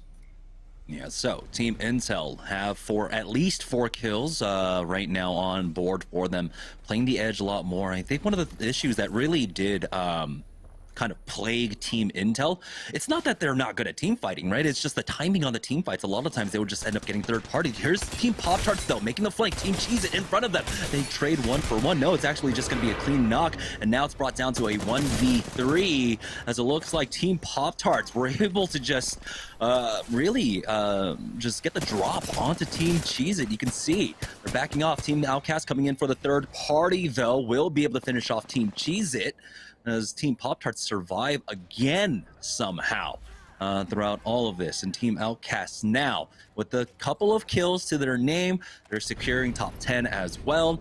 They'll have this cave for the next zone, so they're going to be able to play this one out to the late game now. On board with NPL, Nestle Splash, who are here on the southwest side of Sorting Factory. A lot of squads in the area here, as we knew early on the poll coming down here towards launch site. Here's Serial trying to get an aggressive angle. Team Razor getting involved throughout all of this as well. So a lot of teams, like we said, in the area trying to get involved in this. It's Team Razor currently our lobby leaders with 22 points, who haven't found any fights quite yet here in the early game through their rotates, but we know how quickly they can pick things up. Yeah, very similar to what we saw in game number 1, where they picked up a lot of kills once they zone got a little bit smaller. As Team Intel now, nice shots coming in for Panders, has that player down to about 20 HP. Gonna go and hit the battery. The bubble is there too for the faster healing if anyone is gonna need that one. Metro looks like he's gonna have to fall back and hit that battery as well, but the Devotion at this range should be so good with the R301 Gold Mag too. This is the perfect situation. They have to end this though. Look at Razor waiting for the third party. That's going to be Phony from Team Pringles coming through. The res with the gold bag going to happen for Zeratricky onto Hakulo. That's pretty big. But when we're talking about where Team Pringles is going to set up, this is exactly what we're anticipating. They land over towards Sorting. They're going to go and take that platform. All these teams jammers are going to have to rotate towards them. And for Phony, having a charge rifle is the perfect long to mid-range gun for that. You know, we're talking about being able to play positions where you can get kill points off of, and that's definitely where you want to be. Team Intel stuck inside Banana right now. A lot of squads moving around. 6 is able to catch that flank as well. Team Razor now just getting completely surrounded here. They do utilize this gravity lift from the other squad to be able to get out of danger. That's going to be Blueberry Smalls getting finished off. Team Lonely Fans out now. We have hit the top 8 as Team Intel are getting pushed. NPL are here, and they take out Team Intel. Razor coming in for the third party. And now NPL are out. Team Razor are on track to go for back-to-back wins, but we'll see in just a few short seconds where this ring pulls. It should continue to go south now, as we know that Team Pringles have a power position, but it pulls away from everybody going out into the middle of the open between launch site and Dome. Absolute brutal zone pull here. This is going to be in the open, basically. Not much cover to work with. Looks like possibly a little bit of that tunnel or cave is going to be open, where we saw Outcasts getting into a lot of different fights and third parties. As Team Applejacks, they are going to take the high ground rock here, which is by far the most dominant position. Going to have to keep their back towards the zone here. So really all eyes on Team Applejacks here. This is a fantastic play and a fantastic call. Abe's with the Kraber too, so that's great to see. He's going to be able to, again, keep all these players at a distance. 99 from behind, that's it, Gibraltar. Come on now. I don't know how that arm shield actually worked there for him, but Aves is getting some decent damage off, has 10 more shots left in this Kraber as well, so he can easily get himself a red armor with a decent shot. One headshot really should be able to secure that for himself. But right now, Team Applejacks just keeping an eye on across the battlefield there. They there's a small chance that quite possibly maybe Outcasts push from behind. Ooh, another connect with the 99 on that Kraber. But there's a small chance that they could get pushed from the from their back, but it's not a large one. as SeriesE is just free firing off with these. I'm surprised that he's being so liberal with these shots, but he is getting closer towards that red Evo. Here's Rice Krispie Treats trying to zone a lot of the squad that'll be rotating in from the Sorting Factory side. I have to imagine that's Team Razor ahead of them. Study is doing some great work with that G7 Scout. He's got the 3X on it, making it very valuable in this range. But very shortly, in about 10 seconds, they'll have to just take a small trip out of the building that they are currently holding. Really depends on what Bird's able to do with his bubble play here, and also with his defensive bombardment. It also is up to Sunny to basically zone these guys out for as long as possible as the zone is going to close, because if he does take a lot of damage, then Team Razor is going to continue to send it on him. So he's going to back off, realize the situation. Defensive bombardment is going to land over there as SeriesE is going to get a knock there onto Serial. Out of all players, as now we see what Team Pringles was doing throughout all of their setup. And SeriesE with the long-range shots. You got to be kidding me. Now looking for some in the air. Not going to be able to connect. But they do have the God position here. 5 shots left in this Craver. A couple players rotating over towards them. He connects on another one on the box of teeth throughout all of that too. Right when we switch over, Zeratricky is going to go down. So does Haculus. Sunny taking a lot of zone damage. Last player alive over here. Now puts down that jump pad. And I believe that players are going to be in that vicinity too. But what a job by SeriesE connecting on these long-range shots. Stunny did get finished off, and so now we are down to our top 3. It's going to be a 3v3v2. Applejacks, they're the ring pulling away for them. As you can see, it's Team Outcast, who lost out on Defeated earlier on. And so they're playing this one out as a duo. They're on the north side of this ring. They're going to have to run this one in. Luckily for them, though, they will have Crispy Bacon. He'll have that bubble up for himself, along with the defensive bombardment for this. And they're just going to try and bide their time. It's Applejacks, it's Outcasts, and a third team involved throughout all of this. Yeah, and Team Pringles setting up over towards the side, but running out of ammo is Phony. Only a couple bursts left in this Hemlock, and he does have Outcast spotted down towards the end, and he does have the zone in his favor. So they're basically going to try to gatekeep this team and make it an even 3-on-3. I wouldn't be too surprised if Applejacks, once they see some shots being laid down, if they want to kind of counter send this, they're also going to be getting EMP'd on the Pringle side too. So it makes things a little bit more difficult for them. They're going to have to really deal with this team quickly. Yeah, EMP defensive bombardment combo can really catch Pringles off guard. But they are keeping a good eye on this squad. They'll be able to see the drone for far off, and there they go. They've already spotted it out. Not quite this getting rid of it yet, as the zone is about to close, and that is crucial for the defense for Team Pringles here. So it's going to be that much harder for Team Applejacks. Here comes the initial nade out from Phony. It looks like the squad might have actually just moved past him, and the defensive bombardment has been used. So Pringles survived that first small engagement, and Phony will back off, giving up some ground, allowing Team Outcast to push up. But they do have to consistently worry about that. That constant threat is going to allow Applejacks to free rotate in as well. You can see Team Pringles playing this one very, very cautiously throughout all of this right now because of the looming threats of both squads now. As you have Phony pulling down the northern side. He does have the PK, so if it comes down to a close range engagement, be able to take that one. You do have an emergency jump pad just in case. Taking the skies, Crispy Bacon gets the first knock, and they will be able to secure the thirst as well. Now it's going to come down to just Applejacks pushing it here. It's going to be a 3v2 for Applejacks up against Team Pringles. You can see they're instantly jumping on them. They see the trades, and they know that they have this one in the bag. Team Applejacks will take game number 2. Yeah, you're right, Jamerson. Pringles needed to play that a little bit more aggressive. They were too passive. They had a lot of real estate to be owned by Outcast, and when that happened, you saw Team Applejacks was so excited under the situation. They got over towards the high ground rock. They got the free rotation back into the zone, and they executed perfectly towards the end game. Yeah, Applejacks played this one a little bit slower, but they were able to secure the win here in game number 2. So we're going to take a short break. When we get back, we'll have game 3 after this. Hey, what's up? I'm Panders from Team Intel, and I use an i9 in my gaming setup.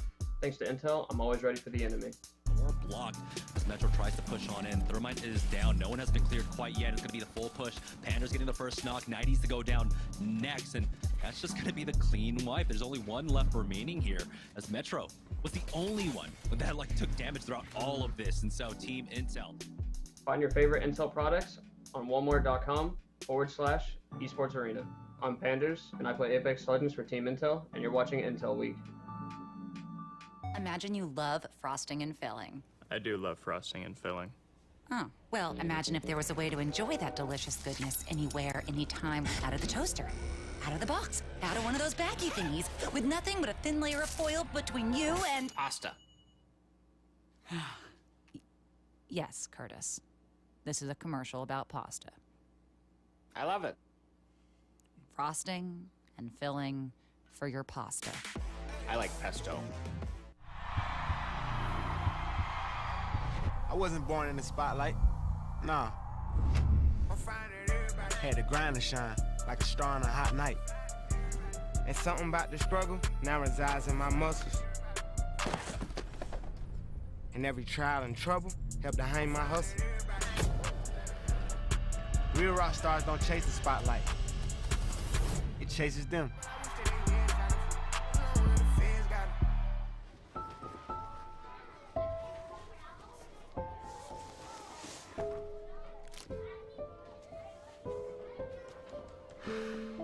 Hey, shake it, kiddo.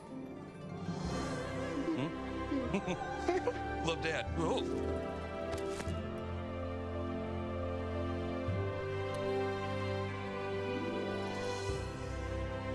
I've got this. Kellogg's Rice Krispies treats. A little love when it's needed. Cheez-It snapped. How's it taste? It's so thin, crispy, and cheesy. And I just want to keep eating it. And eating it. They love them. Snapped. So good we may run out of cheese. Refreshing, refreshingly sweet, but without sugar, 0 calorie treat. They're all our top flavored splash. It's fruit freshin'. All right, ladies and gentlemen, we're back. Starting with the drip cam. Check it out. Shout out to Intel. This chain's real heavy with all this processing power hanging from my neck. Intel Week here. Absolutely love to see it. Game 2 in the books there. And I want to let you guys know, I actually didn't mention it on stream at the start, but I'm having fun every week with these different sponsored squads. And this time around, every 5 kills that Team Intel gets, I am going to be gifting a sub to one of y'all in the community. If they can win a game, that's going to add 5 subs on the board. So let me just take care of business here. Gift one of y'all a sub in chat. So shout out to y'all in the community. Love you guys. Thank you for coming out here today. But game 2 in the books. It was AJ. Team Applejacks taking the dub there. Love to see it from them, and that's back-to-back wins from our partnered squad. So Razor and Applejack starting off the day strong. Let's check out our post-game stats. Looking at it right here to my right. There we go. It's Team Applejacks, obviously. Aves leading the way, still holding that top spot on our Slayer rankings. I mentioned earlier in the day, Mr. Hoculo trying to chase him down, was able to push into the top 3 at the end of last week. We'll see if he can keep chasing down Aves, but 5 kills from Aves does give him kill leader there for game 2. It's been a couple of down weeks for Team Applejacks. That's the interesting thing. Week kind of 3, 4, and 5, they really came into their own. They were winning a ton of games, looking extremely strong, but the last couple weeks, they've kind of falling off. Those placements have dropped. They haven't been getting as many kills, so they seem to slow down, but it's certainly boding well for AJ if they start off here week number 8, Intel Week, with a dub in those first 2 games. We'll see if they can keep it rolling. And Team Pringles, they come into this week at the top of our partner team standings, and they certainly look like favorites to win Season 2. We'll have to see if the likes of a Team Applejacks, a Team Pop-Tarts, a Team Razor can unseat them, but they're still showing up. Strong Phony over here with over 1,700 damage. The partners squads showing up strong today. Lonely Fans with a couple of solid placements to start off the day. We'll have to see how things shake out as we continue. We're going to go to a short break, but when we return, we'll check out our Mobile One leaderboard and get into game number 3. I play Gibraltar for my team, which is a support character. So he has the tactical ability of throwing Dome Shield, which gives you 12 seconds of a bubble. In a 1v1 situation, and they were able to come out on top. Intel now making the push, though. They already got the first knock onto Exotic. 88, and now he smells blood in the water. It's a 1-for-1 exchange. But it's a knock inside. They're going in. As Aves is trying to hold that door for his squad, but he's facing off against Gibraltar. He will fall down. It's down to a 2v1. Duplex has no HP left and will back away to hit up that bat. For Gibraltar, the guns I like to run are usually medium to long range, and then a close range such as a shotgun, or in some cases it can even be a Volt. Long range is really good because you have gun shields, so you can farm damage for your team and also get picks and kills and KP off of longer range fights that are happening. And then you have the short range power to back it up for when you fight in the bubble. Find your favorite Intel products on walmart.com/esportsarena. Kellogg's, Fruit Loops, Apple Jacks, Corn Pops, Tiger Paws, they're Jumbo. Jumbo snacks, snack time heroes. Go take them on the go. Cereal, magnified, showing up for snacking time. Jumbo snacks, snack time heroes. Go take them on the go. It's Jumbo, it's for snacking. It's Jumbo snacks.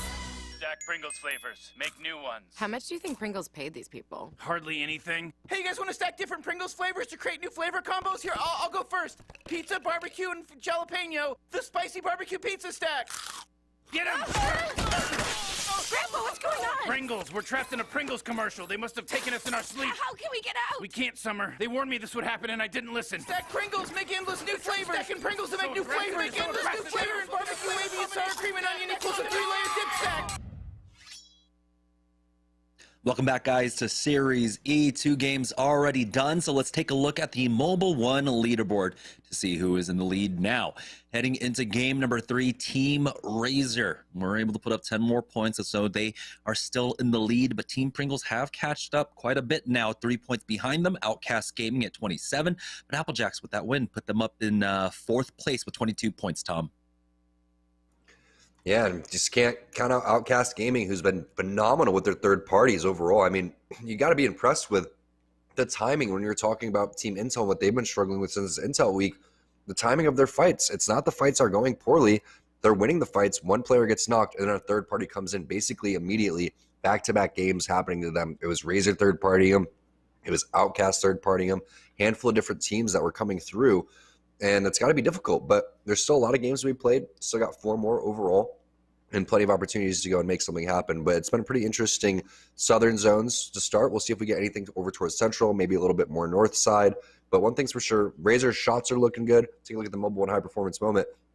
But the decision making for a lot of different teams, Applejack's phenomenal. Pringles a little bit lackluster in terms of being aggressive. You can see Fody has the right mentality here. He needs more help. Preston needs to be with him. Fury needs to be with him. If they get rid of this team early, then they can just deal with Applejacks a little bit later because Applejacks had so much ground to cover. Yeah, you saw the full send coming out from that squad, just pushing them there at the end, and Team Applejacks were able to just pounce on it. You saw a lot of attention being pulled away, and Team Pringles had to realize that they were the main priority coming out from that third squad. Even though they were playing it out as a duo, you have to give them your full attention. You really do have to deal with them as quickly as possible. But they prioritized having that position on the high ground, on the rock. You can see, we're not leaving. Here's a jump pad to get back to us, even if you need it. But just was not able to do anything, and you can see why a lot of teams need to swap off from the snipers, the triple take. It's great, especially in an early game, in the mid game, but at the end there, you need to find yourself that R301, something with a little bit more finishing power there. If he had something like that, it would have been an easy track on that player. But here we go into game number 3. Applejacks took game number 2. Now they are currently in 4th place with 22 points. We're going to see them dropping into tree. They had a great rotation. I'm surprised that they were able to kind of beat out Pringles in that rotate, making their way over to the southeast side. And here we go, Applejacks. They've been great throughout Season 2 so far. Drastic improvement for them, and they have been performing week in and week out. A lot of it has to do with the aggressive play from Aves. I mean, you saw what he was doing in game number 2 when he had the Kraber and he was just laying shot after shot, pressure after pressure. And what does that do? Well, 1, it wastes your Kraber shots, but 2, when you're hitting your shots just like he was doing, it scares the rest of the lobby. A lot of them were afraid to rotate directly over towards them, and he gains a lot of respect. But throughout all of that, he was connecting on about 150, 200, 250 meter shots. So that's just great tracking coming in from Aves. He's been aggressive from the get-go, but also doesn't do this blind aggression. As we take a look at Dracos getting in the first little skirmish over here for Team Nestle Splash. Is this Pop-Tarts in front of them? Maybe trying to get some revenge from game number 2 there. Ronnie's taking a lot of damage as he backs away. And here we go. Draco's going for a second try, and it is going to be Team Pop-Tarts. Impulse gets taken out. And it looked like it might have been the same thing here. Lucas does find one, trading it back. It's down to a 2v2. NPL has almost no HP left as Dracos will go down. It's all up to Ronnie.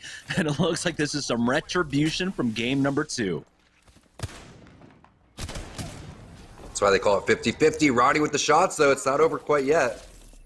Let's see if he gets the scan and gets any more information on the player. Dropping down, he hits the shots. One more shot will do it for Ronnie, and he does it. Going huge. And a little bit of body disrespect there, but there's not enough time to even shoot bodies. He can't even get Bambino back up. He's going to have to dip out. Most likely, that's all she wrote for Team Nestle Splash. But what a job by Ronnie. Yeah, the third party attempt as well, and we do have the ring going down. It's going to be another one. This one will be pulling probably towards the clearing east of Sorting Factory, but there's a chance that it does go over to Lava City. But we're keeping an eye on the train tracks on Toilet Bowl on the south side of Sorting Factory. You're on board with Team Cheez-It, though, who are happy to see this ring because their rotate is going to be fairly easy for them. This is a squad that has great positioning for the late game. And now they just need the loot to back it up. They do have a blue armor to pick up. Rakinishu's already sitting on the purple for himself as well. So Team Cheez-It looking like they're getting all the loot that they could want. It's always interesting to me when Rakinishu decides which character he's going to play because such a strong Gibraltar, but also does great on Bloodhound overall. Taking the high ground is going to be key here. And getting something long range is going to be fairly useful as well. I'm not quite sure if that's actually the longbow, if that's a spectator glitch, but any type of long-range weapon would be okay here because teams are going to rotate over from that dome. They're going to come over from that choke where we just saw over towards the cave, and then they're going to come all the way from dome as well, which is a ton of ground to have to make up. Outcasts continuing to look strong here as one of our new open teams making a statement here. I love the way that they've been playing. Rig to 5-9, going to call that drone back up and get back inside so we can get a little bit more information as we take a look at Applejacks, fresh off their win in game number 2. Aves, we're just talking about him, gets the first knock right there onto Yoroi. And they're going to try to hunt the rest of these players down. Has the bubble and has the Gibraltar weak and finishes them off. 3 kills in the hands of Aves. That's what you want to see. Yeah, and that was just beautiful play around the bubble as well, the enemy bubble at that. So Applejacks with another great rotate through this choke, finding another 3 kill points for themselves, catching up to our leaders right now. I believe first place with 32 points overall is Razor, so Applejacks are not far behind them. And Applejacks, we know how consistent they can be as well. Already with a W under their belt, 4 games left to go. They're looking to put another one up on the board. They already have 3 points here in their early game, and they see the line for this rotate. Just clear out the south, start making your way over towards Dome, and control the south-hand side of this map overall. Avoid a lot of the fighting that's taking place on the northern side. Applejacks, not a squad that we're used to seeing fight very early on in the game, but we know that if they make it to the late game, they can close it out very simply. Here's RKT, though, making their rotation into the Lava City tunnel now, but they do meet some resistance. A lot of nades going out, and what is their loot? Double gold armor along with the blue onto Bird. So, yeah, they desperately want to make it to the late game here. Yeah, and they're trying to find the path of least resistance right now, and they're skedaddling as fast as possible because they know teams are going to start to make the rotation through. Teams a little late to rotate because it's been so fast-paced to start again. 5 squads already eliminated Team Cheez-It. They were the team that's inside the choke. You could see the portal was placed throughout all of this too, so he wants to get back, he can, but it's just about adding aggression into this tunnel area because we know that teams are going to make their way over here. So he's just trying to have as much presence as possible. You're not going to need that portal unless some sort of drop comes down, or if you need the loot, but Ack gets the initial knock right there onto Goofy Gamer, has a Gibraltar on the outside of his bubble as he takes over the enemy bubble. They're going to get the knock right there onto Slaynaze, and the finish. Counter bubble comes down so he can armor swap throughout all of there, and that's going to be AMV picking up 2 free kills on the way to the rotate. Yeah, and I'm surprised that more teams aren't in the area right now. It looks like there is a third party from Absolute Monarchy, but Sleepy Panda getting cracked, dropping back. It's going to leave Oso Rated and Fat Fruit Ninja here on the front lines. Defensive bombardment has been dropped down as well. And so the timing on the third party not quite there for them, but we do have some other fighting taking place right now. Stunny was able to take out Crispy Bacon, and he gets finished off by P-Fitter here. Applejacks Looks like they were able to make their way over to the north side of Dome right now, and they're just trying to third party. They're just trying to pick up free kill points. They'll play this one passively and back off and start trying to control the south side of this zone. Now, we do know that Team Cheez-It, I believe, are controlling the high ground inside Lava City. They're maintaining their position over the beacon. Ooh, that's a beautiful connect with that triple take, almost a full hit there. Now, they will be able to hold down the south side of this ring. They've got a full squad ahead of them. Good damage out from Dupe here as he's hitting with that G7 Scout. The team is being laid to waste. You got the knock onto Bird, and now Aves is on the hunt to finish them off. Great shots there by Dupe, connecting on about 5 or 6, 7 straight shots. And wow, Phony going to come in with the triple take as well. Great tracking coming in from our partner teams here as that bubble is going to be down. Sunny and P-Fair both go down as well. And now Team Pringles is looking like they want to go and play that choke area. You can see pings going down over towards the side. They still have some players located over towards that bottom hand side. Phony may hit a scan over here towards the left-hand side so they can get information too. It looks like he's going to save onto that one as we see for the first time. And a while, Carlon and his team back up. This is all 3 players of Phantom Legion looking like they want to get into a skirmish over here towards the rotate, going over towards No Name and Fragment. Yeah, they have this team completely split up as well. Cross angles being set up now, chasing into the ring. We'll be able to get the knock. Hugs for $5 to go down and instantly finished off by Fiddalot, also being taken out by Phantom Legion at this point. Now you have to imagine if Team Pop-Tarts or if Team Nestle Splash were still in this, they'd be the squad running this side. Here's Absolute Monarchy just running around, honestly, all the way across the map, everywhere, trying to find anything, but AMV have run into them here as the construction building is being held by Absolute Monarchy right now. AMV are just going to back off and play this one up as a group. They were a little bit disconnected. They've got 2 minutes for this fight on the edge.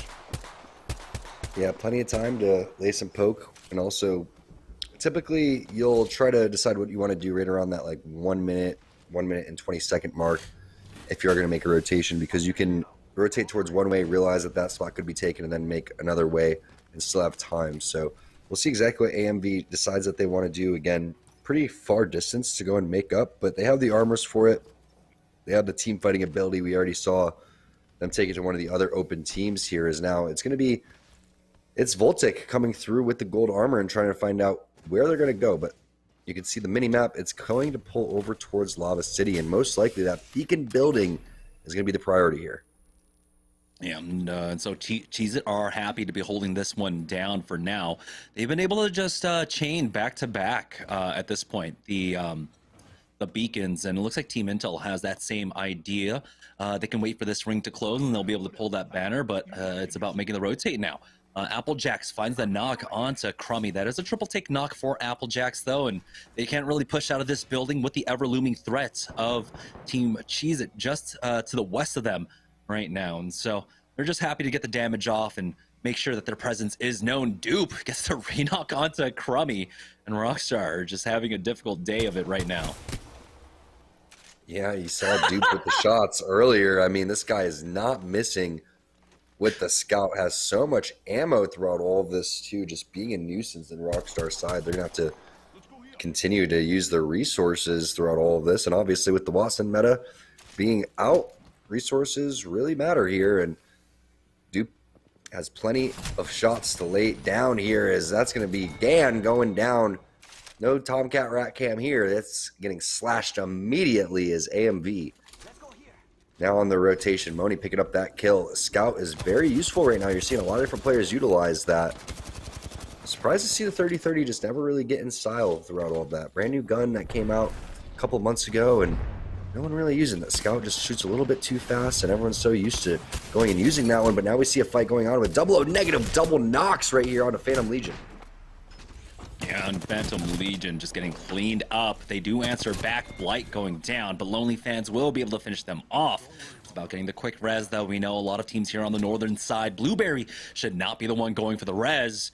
It should have been double O negative at the very least, but yeah, we do have the armor swaps going down. Now he does heal that one up, and they will be able to secure this at the very least. So 2 kills going over towards Lonely Fans, who are, of course, playing here on the northern side. So we have a few more teams, I believe, that should be rotating through this area, so they have to keep an eye on their back for the time being. We are down to 11 squads as round 2 is closing. So again, game number 2 was a little bit slower. Game number 1 was a similar pace as this as well. Here's Absolute Monarchy. Never mind, they were on the western side of this map getting EMP'd. Sleepy Panda just does get out of that EMP range. A Fat Fruit Ninja will answer back with an EMP of his own, as well as they do have the team bottled up, getting some decent damage off. They're trying to make the bubble push. They don't have it for this door though.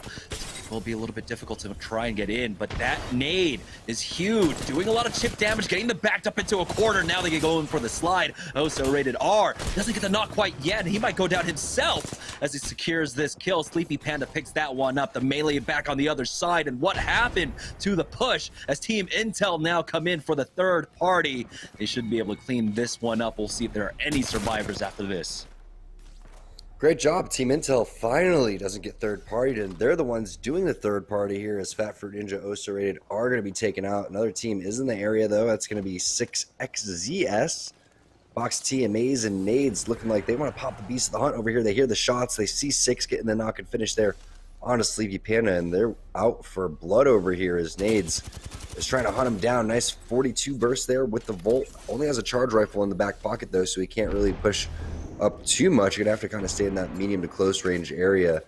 Nade's gonna be coming down too, but this should be a fully healthy Team Intel team, and they're gonna have about 3 loot boxes to work with too. So I like this play. Get aggressive, realize that you can keep them outside the zone, and just try to gatekeep them. There's no reason to push into the zone and get a little bit too crazy here.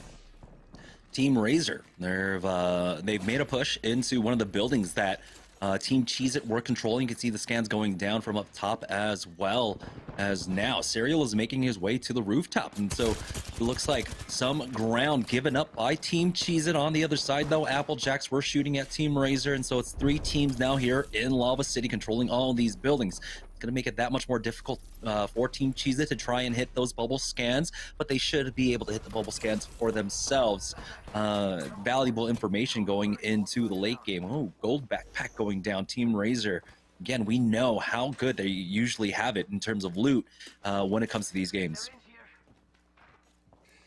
Yeah, looks like Serial was carrying on to that gold backpack until the rotation happened, and now Zeratricky's going to be rewarded with that one, obviously with the bubble gold res. That's going to be pretty substantial going forward. As we have a Kraber in hand here. Kraber Mastiff in hand for Ack. Absolute psycho combination here. It looks like he is trying to spot some players. Has an idea of a couple of players located over towards that choke, but anything from this type of distance isn't going to result in a kill. So if I'm Ack right now, I'm kind of waiting to lay these shots down on someone kind of like this, about 150 meters out, 200 meters out. Should be more than enough to collapse on with that jump pad if he's able to do some big damage. But they are in the zone, and that's really all that matters from this team. On the edge is going to be in the zone too, so we'll see what happens. He's biding his time with this one, trying to line up the perfect one at this point. He's even dropped down to the low. He will be on that Octane, so he can get away if he does get caught out of position.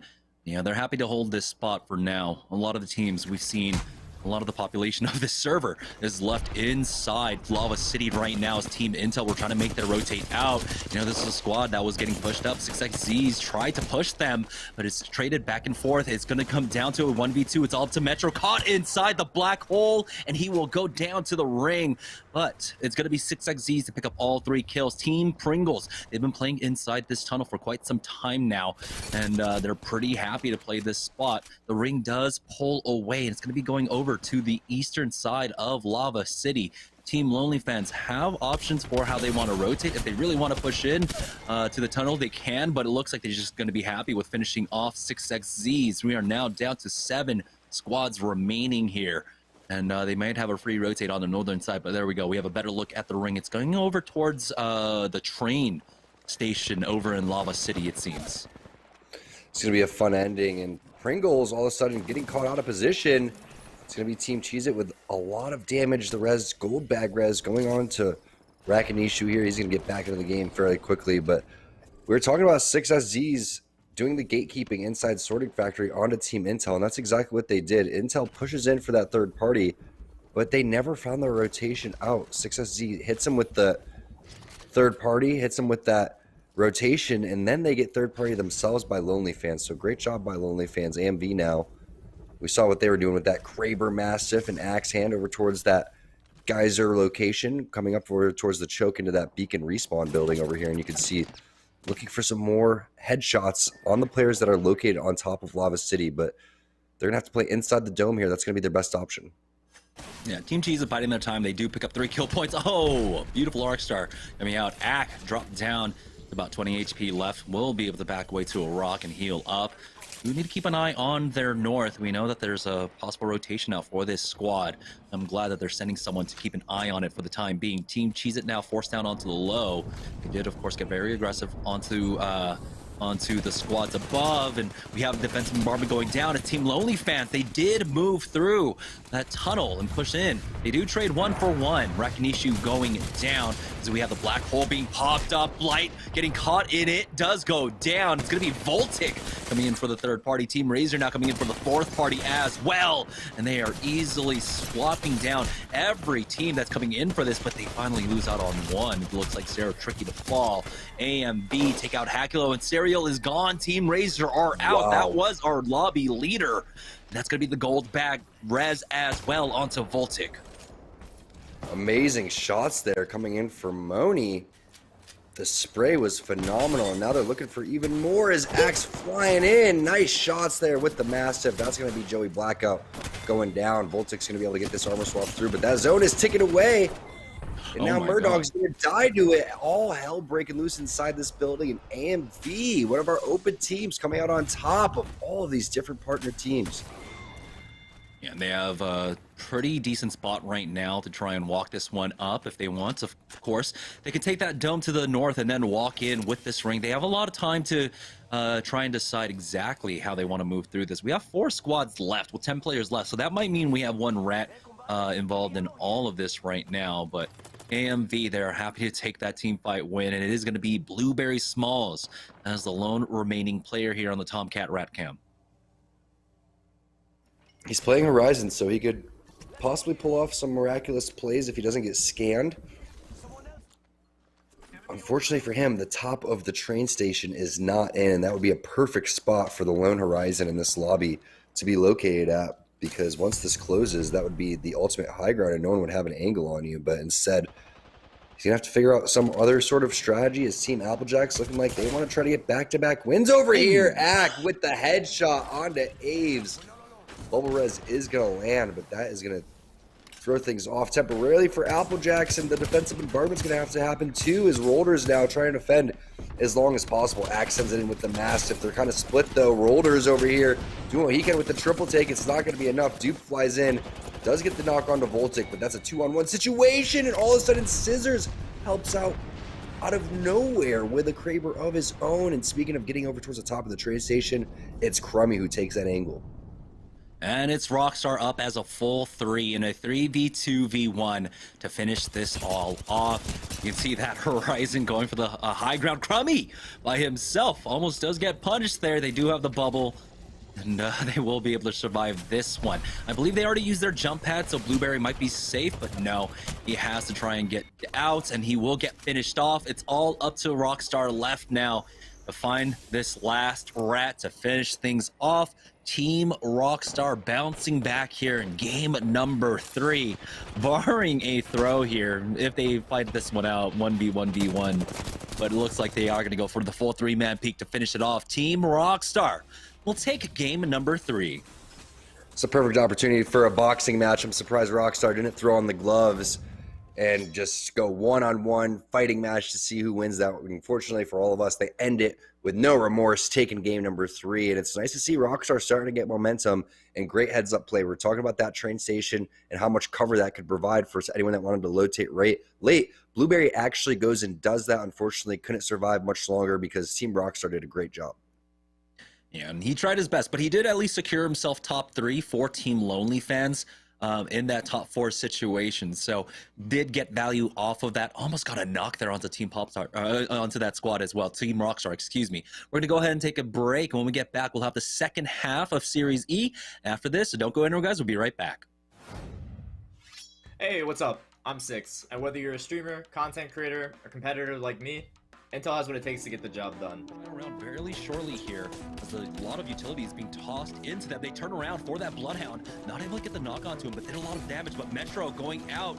He gets peeked by the man on the roof. That's going to be NPL. It's a 1-for-1 exchange, but Six is able to secure. Find the Intel products you need at walmart.com/esportsarena. This is Six. I play Apex Legends for Team Intel, and you're watching Intel Week.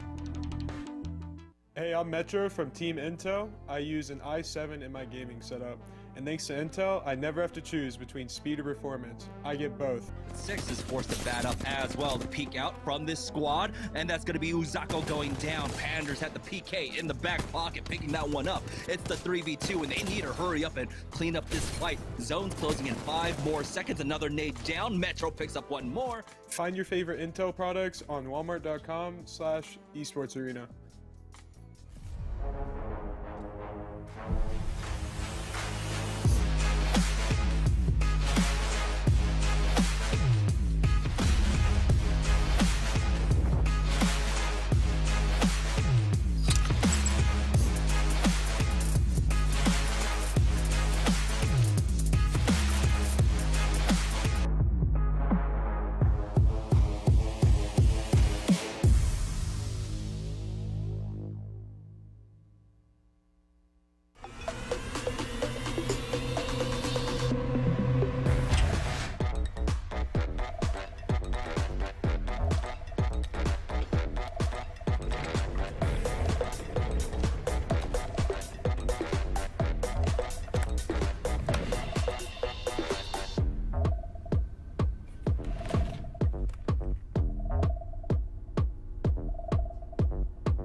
All right, we are back. Let me just hit one more sub there. Shout out to the boys over at Team Intel here on Intel Week, hitting that 11 kill mark. So I throw another sub to the community. Shout out to all of y'all watching the show here tonight. Hope you are enjoying it so far. My name is Jason. We're back here in the Esports Arena Orange County studio, and it is halftime. We got 3 games down and 3 more to go, and it's certainly been an exciting run so far today. 3 of our partnered squads, 3 different ones to be clear, taking the first 3 games. We kicked off today with Team Razor, followed it up with Team Applejacks led by It's Aves, and then Crummy and the boys over on Rockstar were able to grab game number 3. So it seems to be a 3-horse race so far. Definitely going to be an exciting finish to the day. Now, let's check out our stats through 3 games. I got cumulative stats here, folks, so we can see who is topping it off in these categories so far on the day. So let's check that out. And again, shout out to Intel. Excited here for Intel Week. We may not have the stats here for you for a moment, but let's just talk about how things are shaking out so far today. We got a lot of teams trying to chase down Team Pringles. They came into this week in first place in the standings, and they've been holding on really strong for a little while. Team Pop-Tarts has been on their heels, and Team Applejacks and Team Cheez-Its have kind of been swapping back and forth in 3rd and 4th. But that is your top 4 so far. But Team Razor, as I mentioned earlier in the day, making changes to the roster. Muffins is out. Now Serial looking strong to start his debut. We'll have to see if they can maybe challenge up there. Team Rockstar trying to get things rolling as well. That was certainly a team I had high expectations for to start the season, and we're hoping that they can continue to click. Their first week with Oi Senpai was during Rockstar Week, and it looked like things were promising early on. We'll have to see if they can continue to gel as the season goes on. Team Intel is another team I want to talk about. They've got 11 kills so far today. The placements have been not quite as good, but they're showing that they can get some frags on the board. We'll have to see if they can maybe get those top placings to get some more points up on the board. But we do have our stats right here, and it is still Team Razor leading the way, led by Zera Tricky. They are looking really strong today, and interestingly enough, one of our open squads bringing the kill leader to the table. It's defeated with 9 kills so far today. They're looking really strong. They haven't been able to grab that top placing yet, but they're certainly a team to keep an eye on, and defeated looking really strong so far today. And then Phony. I'm going to talk about it all day long. Pringles continuing to be consistent. They aren't necessarily winning a lot of games, but they frequently frag. They make a lot of top 10s, so they're just consistently adding points, building on that lead, and that is what really seems to be so strong for them.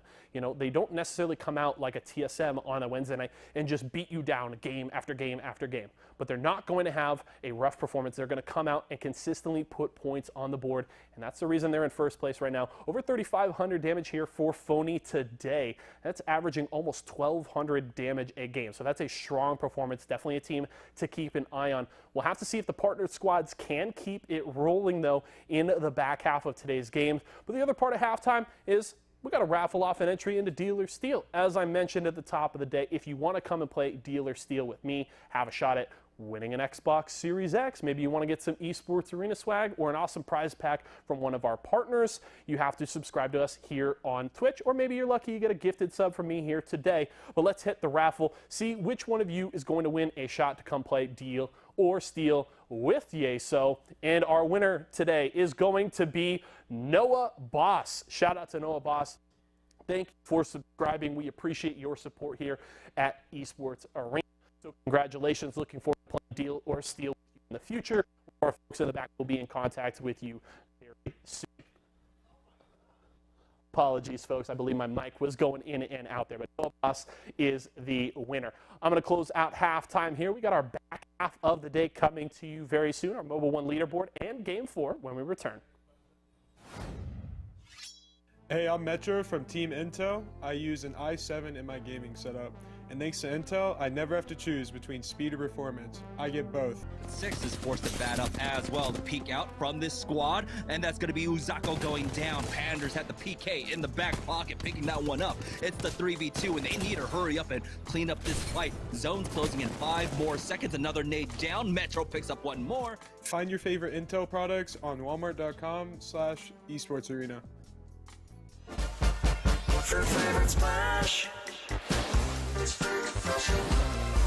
Imagine you love frosting and filling. I do love frosting and filling. Oh, well, imagine if there was a way to enjoy that delicious goodness anywhere, anytime, out of the toaster, out of the box, out of one of those baggy thingies, with nothing but a thin layer of foil between you and... Pasta. Yes, Curtis. This is a commercial about pasta. I love it. Frosting and filling for your pasta. I like pesto. I wasn't born in the spotlight. Nah. Had to grind and shine like a star on a hot night. And something about the struggle now resides in my muscles.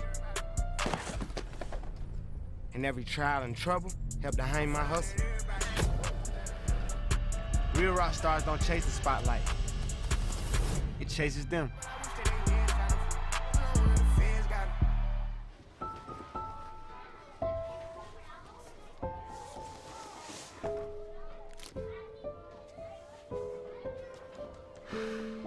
Hey, shake it, kiddo.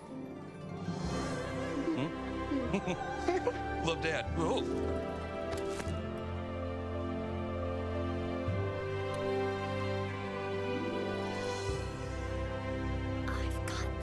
Kellogg's Rice Krispies Treats. A little love when it's needed. Team, it's been a grind, but I think I've aged you well. Some might say perfect. Who's ready to show 'em who's the cheesiest? I woke up feeling the cheesiest, coach. Cheez-It, official sponsor of the college football playoff. It's Kellogg's, Fruit Loops, Apple Jacks, Corn Pops, Tiger Paws. They're Jumbo. Jumbo snacks, snack time heroes. Gonna take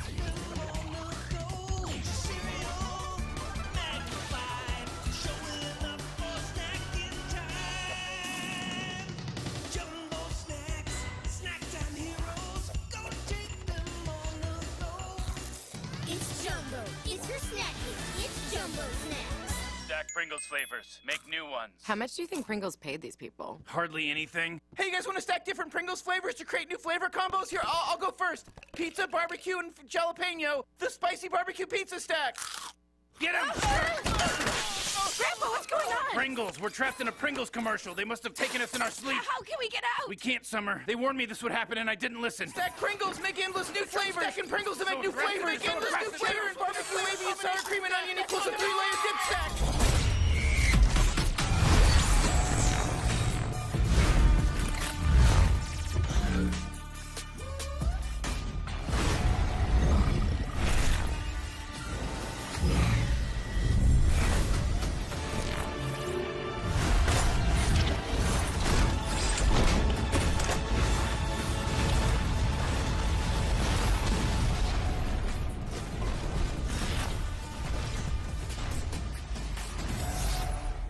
Hey, my name's Metro. This is my Intel tips and tricks. I'm going to show you guys how to wall bounce. So if you're playing on controller, when you're approaching a wall, you want to slide into it to gain momentum, which then propels you into the wall. Once you hit the wall, you want to spam A, and it'll force you to jump, and then you want to turn your joystick to the opposite direction, resulting in your momentum shifting. Wall bounces are very beneficial if you're being chased by an enemy. You can catch them off guard with a quick turnaround, or in just movement terms, if you're trying to get faster away or dodge bullets, you can wall bounce. Find your favorite Intel products on walmart.com/esportsarena. Yo, what's up? It's Intel Panders, and this is my Intel tips and tricks. I'll do double zipping and zip juggling. When you're walking up to the zip line, just hold X, and then as soon as you hit that, you double jump A, and then that'll be a super jump for controller. And then also for zip juggling, you just want to hold X and then jump off and then look back towards the zip, and you should be able to grab onto it while holding X, and then you just repeat that process back and forth. And that's how you zip juggle on controller. Honestly, it just looks flashy. That's why I do it. But I guess if you're going up, like upwards towards an enemy through a building, zip juggling is pretty nice because they're not going to be able to hit you as easy. Find your favorite Intel products on walmart.com/esportsarena. I'm Panders, and I play Apex Legends for Team Intel, and you're watching Intel Week.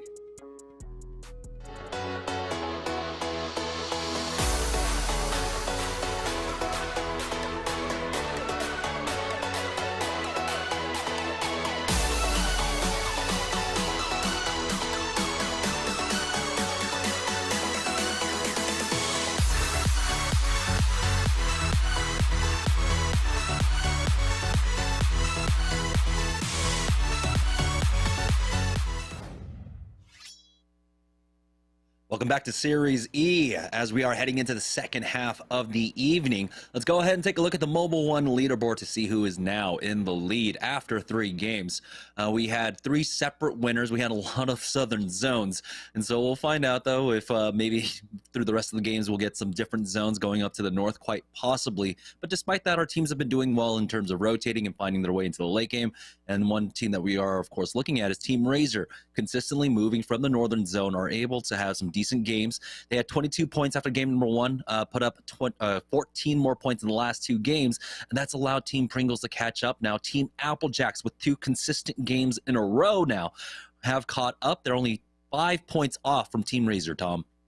This is a very, very tight race because you look at that, and that goes all the way down to Team Lonely Fans in 7th place. 9 points is the difference right now, so that's not that substantial. Anybody's game here as we move past that halfway point. But I think the most impressive team to me last game, I mean, there was a lot of different teams, but AMV Jamerson coming through with these great third parties when all hell broke loose inside of that building. They were able to stay calm, cool, and collected and didn't even lose a player throughout all of that. So to me, I thought that was probably the most impressive part of that game.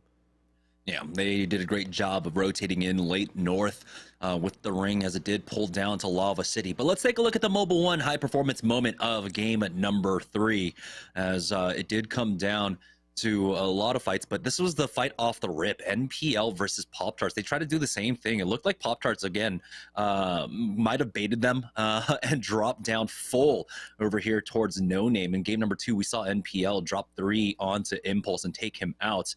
And Team Pop-Tarts ultimately ended up going down, I believe, but the third party meant that Nestle had to back off. And this was all Ronnie right here. You could see comes through, hits a cell, but the wingman was so valuable throughout all of this. He's just trying to wait, hits the scans, and he's in a 2-on-1 situation right now. And the fact that he's able to hit these shots is absolutely huge. You can see 2 wingman shots right there onto Lucas, trying to peek right here, hits the scan. And once he hit that scan, I had a huge feeling he was going to be able to win this because that player sends it directly on towards him once he hears that he's one shot. That's a 70, followed up with a 61. Didn't even matter that player was low on shields, but the third party came through basically immediately, and Ronnie had to skedaddle and does what he does best besides winning those 2v1s, which is basically rat it out. He didn't last very long, though. And I'm curious why these two teams are going to send it on an area that really isn't that important. There's so much better loot all over the map. It's like they've messaged each other before SeriesE started today and said, hey, guys, meet at No Name. Yeah, so heading into game number 4, we'll see if these teams change anything up. Maybe Pop-Tarts plays a little bit more consistently, or, excuse me, a little bit slower here and just stays contained inside their drop. They just let Nestle take No Name because, like you said, yeah, maybe the most valuable thing here is just going to be that beacon, but you can catch that on rotate. You don't need a hard commit off the drop for that. And so we'll see. Both of these teams, though, this is 2 games in a row now that they've been fighting off the rip, and heading into the next 3 games, you have to understand that, like, you know, they have to make up points. They cannot continue to play this kind of zero-sum game. Personally, if I was these teams, I'd be going over towards Skyhook because Skyhook is going to be filled with teams that aren't going to be, you know, your typical pro teams. Yes, all the zones are pulling south right now, but you have so much area to go and loot. You have an opportunity to actually play the game out. I really feel like when you go and you die off for these early 50-50s, nobody really wins, right? I mean, yes, it's fun to watch, it's entertaining, etc., but you're not going to be able to snowball, and you're not able to snowball because you're not able to even get the right amount of loot that you need, and you don't get to rotate fast enough throughout all of that. So while the kill points may seem nice and you're trying to make a statement, you're also not learning that much about what your team can do when it's about rotating, et cetera, et cetera. So I would love to see one of these teams take a different area. If they're fighting over, say, Fragment East, Fragment West, it would make so much more sense to me. Yeah, and here we go. Heading into game number 4. We're joining on board with Team Rockstar. We were able to finish that one off in game number 3 before we hit the half, and they do have the pings down, and so looks like they are one of the Fragment teams. We'll find out in just a short minute whether or not we're going to have that Pop-Tarts versus Nestle fight once again here off the rip. Our games have been incredibly fast. Games number 1 and 3, we had maybe 13 squads left before the zone 1 closed. We'll see if that persists at this point, but it looks like Team Rockstar should be able to get this one uncontested. They do have the beacon as well, so expect Scissors to be dropping over there. Surprised because typically, you know, what happens is the diner building, Scissors will drop there as the Bloodhound, and then you'll have Oi Senpai, who is on the Gibraltar, taking the high ground here, and oh my goodness, a blue armor instantly upgraded to the purple here. So yeah, their loot looks great. Crummy might be AFK. I don't know. He hasn't found an armor quite yet, but there is the scan for him, and it looks like Crummy is AFK. He's still basking in the win from the previous game. He's watching the VOD, soaking it in until he realizes the game actually starts. But you saw when they were landing, and we also get the scan there. Thanks for pulling that up. You could see that they were looking behind them to see if both those teams were going on over towards No Name. It's going to be Dupe with the 30-30, and we saw how good he was with the scout. So we'll see if he continues to hold that one, but he gets the first knock right there. Now we see 6XZs coming through, and they get the knock originally. Box of T was the kill leader last game temporarily. They're going to come through and wipe that team basically immediately as Aves gets into a little bit of a skirmish too. So this is actually probably the fastest start we've had since game number 1 overall. Nice job by 6XZs, though. They've been really, really impressive today. Yeah, 3 squads already out. 6XZ securing countdown. They'll be able to pick up the loot. Their loot already looks great. They've got the purple armor along with the blue. Box of T has a blue himself, just needs to heal that one up. They're going to have to rotate pretty far. This one's going over to the eastern side of the zone, going over towards Overlook. And so we saw Nestle already there. They should be pretty happy with that one. They've been able to play late game zones fairly consistently, and holding down a power position there is going to be very important. Also with the possibility of kind of delayed continuing that fight against Pop-Tarts, maybe trying to gatekeep them throughout the early and mid game, depending upon their position. So we'll find out. But 6xZ's now, they're gonna loot through over towards Lava City, or excuse me, over to Lava Fissure, and they're gonna pick up additional loot. This is crazy that they're able to get both Countdown and Lava Fissure. Yeah, because that's what happens when two partner teams drop no name. There's a lot of loot to be had, and Lava Fissure, one of the strongest places, in my opinion, to go, especially if the zone pulls over here. You can typically predict it. And you'll have maybe like 1 out of 10 games. We'll have a Lava Fissure zone, a lot of South zones today, as we mentioned, if you're just joining us. But 6xZ is one of our open teams. They've been really, really impressive next to AMV, Lonely Fans. A couple of these squads have been really taking it to these partner teams. But overall right now, Rockstar, after their game number 3 win, they are waiting and waiting to see what's going on, if they could third party this instantly. And there goes the bounce pad coming through from Crummy, and it looks like they are making the rotation. Yeah, they had pings down to go over towards Epicenter quite possibly, but it looks like they're just going to contain the hill just outside of Overlook, taking their pathing through the train tracks. It looks like, no, they're going to go all the way through the train tracks and try to get to Overlook safely. So this is kind of surprising coming out from Rockstar. Their rotation was a little bit delayed. It seemed like Crummy was AFK, but here comes Scans as the crafting is displayed.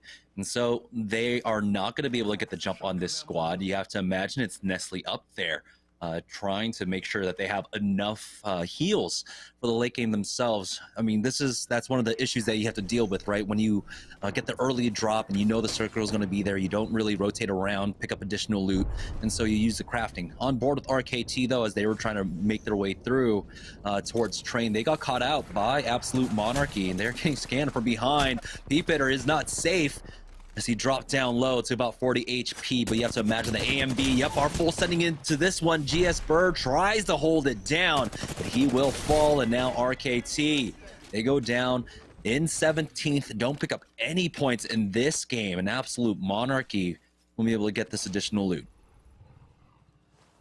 Nice job there by AM coming through. Murdog actually gets a knock on a tally time as well, as we see where NPL was. You mentioned them earlier. Splash, they're going to get over towards the sniper post, but the thing about the sniper post is you can hold it for a little bit, but eventually focus is going to come on over towards you, so we'll see exactly how long they're able to actually stay up there, as Blight's going to go down. It's going to be Team Rockstar getting the knock right there too. Let's see if they can actually get the finish, because that'd be big. That's Lonely Fans who's sitting up over the top of the leaderboards. Rockstar still over down low too, so all these teams now, especially the teams that are on the left side of the leaderboard, making the rotations through all this. We'll have to see who remains on the outside, as Crummy now is going to take the high ground over towards the crafting station. We have 3 or 4 teams already coexisting here. You know, I'm a little surprised that Pop-Tarts were able to get so deep into Overlook there. I was expecting maybe for Nestle to play this a bit more of an aggressive angle, but they got that for free. Now Team Cheez-It making their way on up themselves, as they are just outside of No Name. There might be a team ahead of them, and there is a player here. We'll see if Rakinishu hits them with that scan. But it looks like they'll be able to hold this spot for now. Don't know if there is a beacon here on this building, but they could just maintain this outside position and just camp on this spot. They do spot out this player. No damage quite yet. There we go. Finally hitting for about 40. Rakinishu is going to continue to chase after him now. And so we'll see. Team Cheez-It should be able to find a little bit more here, but it's still the early game. We have a lot of teams already getting taken out. It looks like Murdog will get the bleed out onto tally time, and so they do successfully zone that squad away. And they're going to sit on the edge here probably for a while, because you can see the zone closes directly on them for the next one. So they're assuming all the teams that are going to play on the edge, especially with 16, could potentially come towards them. But they also have the option of going over towards the train tunnel, or they're going to have to make their way over towards the high ground. Typically, you take the train tunnel or the blue truck if you want to make your rotation over there. And if you're not, you're just going to sit here and just wait for more kill opportunities. And I don't think that's a bad idea. The way that they've been playing, they don't want to sandwich themselves. They can continue to work the edge here. And teams that start fighting, they can always go third party because they know how safe they are, because they've been checking their back. All the teams from Overlook aren't going to rotate towards them, so they know that whole side's clear. Yeah, so teams that you have to worry about, quite possibly maybe Applejacks coming in from the southern side, but we're on board with Team Razor now. Again, of course, they take a while to loot because they have to go through trials, but they come up with some great things. Zero Tricky, though, somehow sitting on the white armor, unfortunately. Having all of Skyhook and walking out with a white armor is definitely strange. But here's Team Pringles now. Coming in from the southern choke, they are getting pushed. It looks like by Team Cheez-It, the Horizon Cube being used. They do have the armor advantage as well. Rakinishu getting some decent damage off. Nothing being traded back towards them as well. Murdoch pushing up now. Does throw down that black hole. Does he catch anyone with it? No. Looks like they do successfully get away. Using the pad. Gets the crack and gets the knock onto Fury. Team Pringles getting punished here on the rotate now. But Team Cheez-It will not full commit. Defensive bombardment goes down to try and slow them down. But Murdoch will just go ahead and push up. He needs the rest of the team here. And it looks like they are turning around. A lot of time has been bought. They might have been able to get the res, but no, they have not. And so they'll be able to secure this 1 kill onto Team Pringles. But how long can they commit onto this banner? Will they sit on it or allow Team Pringles to get the res? Oh man, it's tough to say here, Jamerson, because Team Pringles is one of the teams that you have to watch out for right now. So if you sit on the banners, you have 2 positive things that can happen. Is one, you could get more kill opportunities because they could potentially come for them.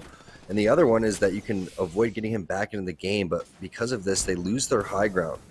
And Applejacks is going to gladly take that one. And the question is will they sit on the banners, but also will Applejacks continue to sit out here and gatekeep them? We'll end up seeing, as a lot of our top teams over here are now having to make their way over towards the Overlook side. So we could probably assume that about 70% of the buildings in Overlook are taken right now, and the rest of the teams are going to be playing the edge. And since it's Intel week, I want to know what actually Team Intel is doing, because they've had obviously a different rotation on the thermal side, so they should be playing hard edge right now.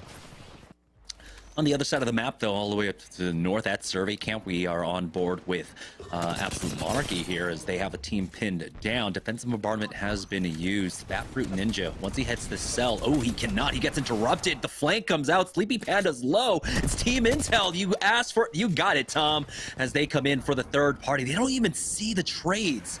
It was just damage there. They are trying to get aggressive just on the edges using their own defensive bombardment, but looks like timing not quite there for them as they do not come up with anything. They do have someone else on their back right now, and the timing looks like, again, punishing Team Intel. Defensive bombardment has been used now. The bubble has gone down, but they will be able to avoid a lot of this by swinging underneath the train tracks here, but at least they get out of dodge. It was a very dicey situation. Team Razor here on the train platform getting the knock onto Axe. So a lot of teams rotating through here on the northern side, surprisingly enough, forcing them all the way back into the beacon building. Voltic gets knocked by Hakulo's little peaky jump shot there, but they cannot commit into that building. There are too many teams around for them to try to full commit onto that one. Team Cheez-It, though, they have made their way past, it looks like Team Applejacks, into Frag East. There's a Caustic in their way, and they've lost out on 2. It's all up to Rakinishu. Left in a 1v2, I believe. He goes for the peek, gets the knock, and he finishes them off. Rakinishu with a huge clutch, but now the third party comes in, and they are on the ropes. Here's Team Razor with Serial bleeding out.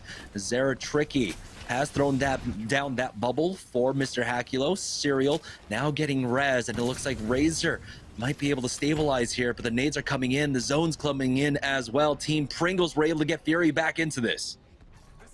They were, so they didn't stick around for the banners throughout all of that because of the pressure that came through. And there's Razor. It's up to Hakulo. Gonna have to use the white knockdown shield here as he's fighting Fat Fruit Ninja over towards the side. And Hakulo's gonna bail. He's actually gonna leave his teammates, and I don't think they have enough heals throughout all of this. He gets the knock, he gets the finish, and now he's gonna go back for his teammates. He realizes they have enough boxes to go for the heals, and I like that play. It's still just round 2. And you're seeing why Intel called it on that fight so quickly as soon as the third party started coming in. They got out of this big scramble, and Razor aren't out of the fire quite yet. Another team has shown up, and he will not be able to recover them. They get finished off. He hits the bat, but he's still taking so much damage from this ring for now. We'll see if he can safely get away. He has to completely abandon the rest of his squad throughout all of this. Won't have Beast the Hunt for another minute or so, and he needs to start healing now. And 6 goes down actually to Phony, so Pringles gets back into it. It looks like Intel maybe chased down to try to get him while they were getting the res, or maybe they got caught from behind on the rotation. Now Panda's in a 3 versus 1 while in the zone. This is not looking good for Team Intel. And they are just gatekeeping from the safety of the ring right now as Panders is just bleeding out, goes for the peak. Hits decently for the 60, but that's a Gibraltar. And so at this point, Team Intel are up against the ropes. It's just Panders left to try and get these reses. As you can see, Six and Metro bleeding out and just has to watch on. He doesn't have a bubble. It doesn't look like he has any safety as well. Scan was just used, but oh my goodness, he is getting pushed from below. His armor is cracked and gonna have to call it here. Does he have any heals? There should be at least an armor swap for him, but it's onto a blue. They're hunting down the rest of Team Intel. Panders punishes Phony. There's an opportunity here, maybe, with some syringes. It looks like it's gonna be the full send. Pringles will be able to finish him off. But now, Team Pringles, they have to recover Phony here as they're getting shot up, and I have no idea what the hell is going on in this game. I mean, this is just really great play from Team Pringles. The fact that they were able to get Fury back into that and then go and gatekeep Team Intel, who still has not been able to find their groove. They're trying to play the edge, but yet they run into two amazing teams over towards the edge. Team Razor was in the vicinity. Now Rockstar, they're playing underneath the sniper tower. Defensive bombardment should be safe there from Scissors. They also have the bubble to work with here. He may end up hitting a scan and then popping Beast of the Hunt here very shortly instead. It's going to be the bounce pad there from Crummy. I like this rotation coming through. Now they get right back into some safety over here and even have the crafting station if they absolutely need to use it. But the Phoenix kit is going to be popped, and really heads up play there from Crummy. You could see they were in a very tough situation.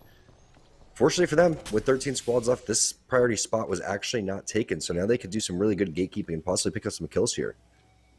Yeah, Ring is pulling up towards the north side of Overlook, and so a lot of rocks and coverage to play off of right now as we join on board with Phantom Legion over here at Epicenter. They did get into a small engagement. Arsenic took a lot of damage, was able to heal that one up. Now they're keeping an eye on their back to see what teams come in. Zone 3 now closing here, as it looks like Team Pringles continuing to find some kills. Great recovery. Remember, we saw them. It was Team Cheez-It, Rakinishu and company, who got the first kill onto them. They were able to recover, get their third player back in, and now they're paying it forward to Team Cheez-It, who have been finished off, it seems. We're down to 10 squads, full squads at that. And now things should slow down a bit, but joining on board with Rockstar, looks like they do have a team ahead of them. It might be Team Pringles, and it definitely is. Here comes out the scan. They have the huge HP advantage due to Team Pringles, especially with a huge crack onto Rockstar now, getting that first kill. It is traded back. It's down to a 2v2. Oh my goodness, Team Pringles trying to fight this one back. It's only up to Oi Senpai up against Fury, and Fury clutches this one up, but this ring hurts a lot. And another team comes in, try and go for the third party. Team Pringles have been fighting back through adversity time and again, but this time around, this might be it. It's Applejacks for a third party from range, but Phony was able to get behind cover, and it looks like the res will go through. There's an opportunity though, Tom, for them to try and get the respawn. Yeah, you saw that res beacon up there on that north-hand side, so if they want to, with two players, it's going to be so much easier. They won't get full scent on, and they have some boxes to work around their own death boxes right there as well. So with that only being zone number 3, they were actually able to survive throughout all that. Very fortunate that they didn't get both players thirsted there. So that's going to give them a lot of confidence going forward. Just amazing, amazing plays over and over again by Team Pringles. But it looks like the sniper post is the spot to be right now. When you look at this, we were talking about getting there too early is a little bit difficult. I believe it was, I can't remember exactly. Maybe it was Nestle Splash that was holding this. And we're saying that's just a little bit too early. Now is the priority time, because within 55 seconds, this zone is going to close, and they are going to have the ultimate high ground.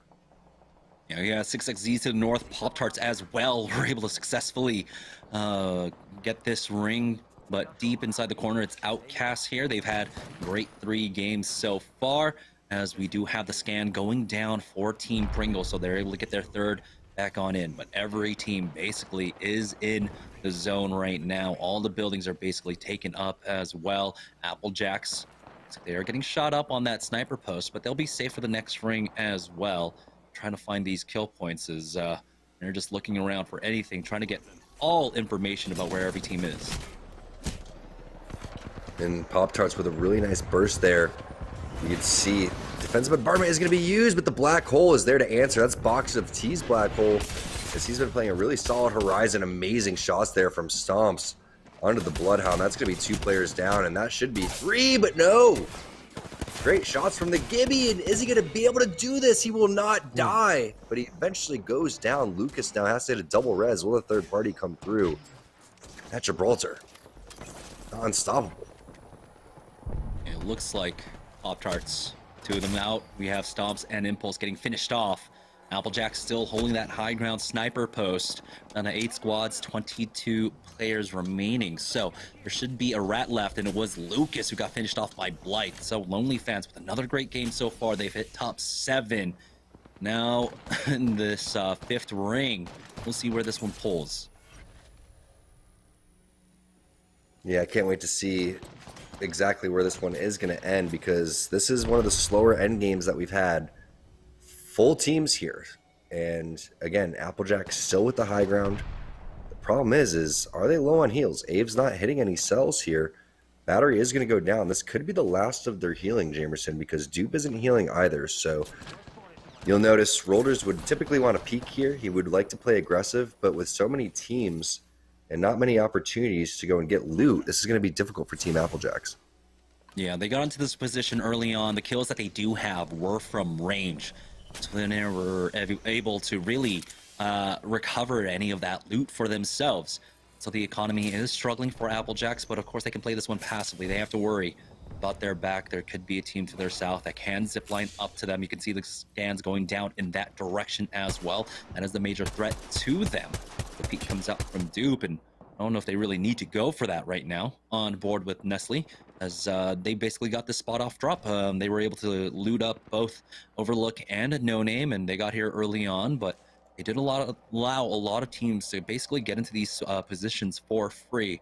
So we do have Pop-Tarts, 6XZs, a lot of squads in the area right now, but at least they have a large building, and they'll have a lot of coverage to work with here. Yeah, and the EMP possibly going to be used here.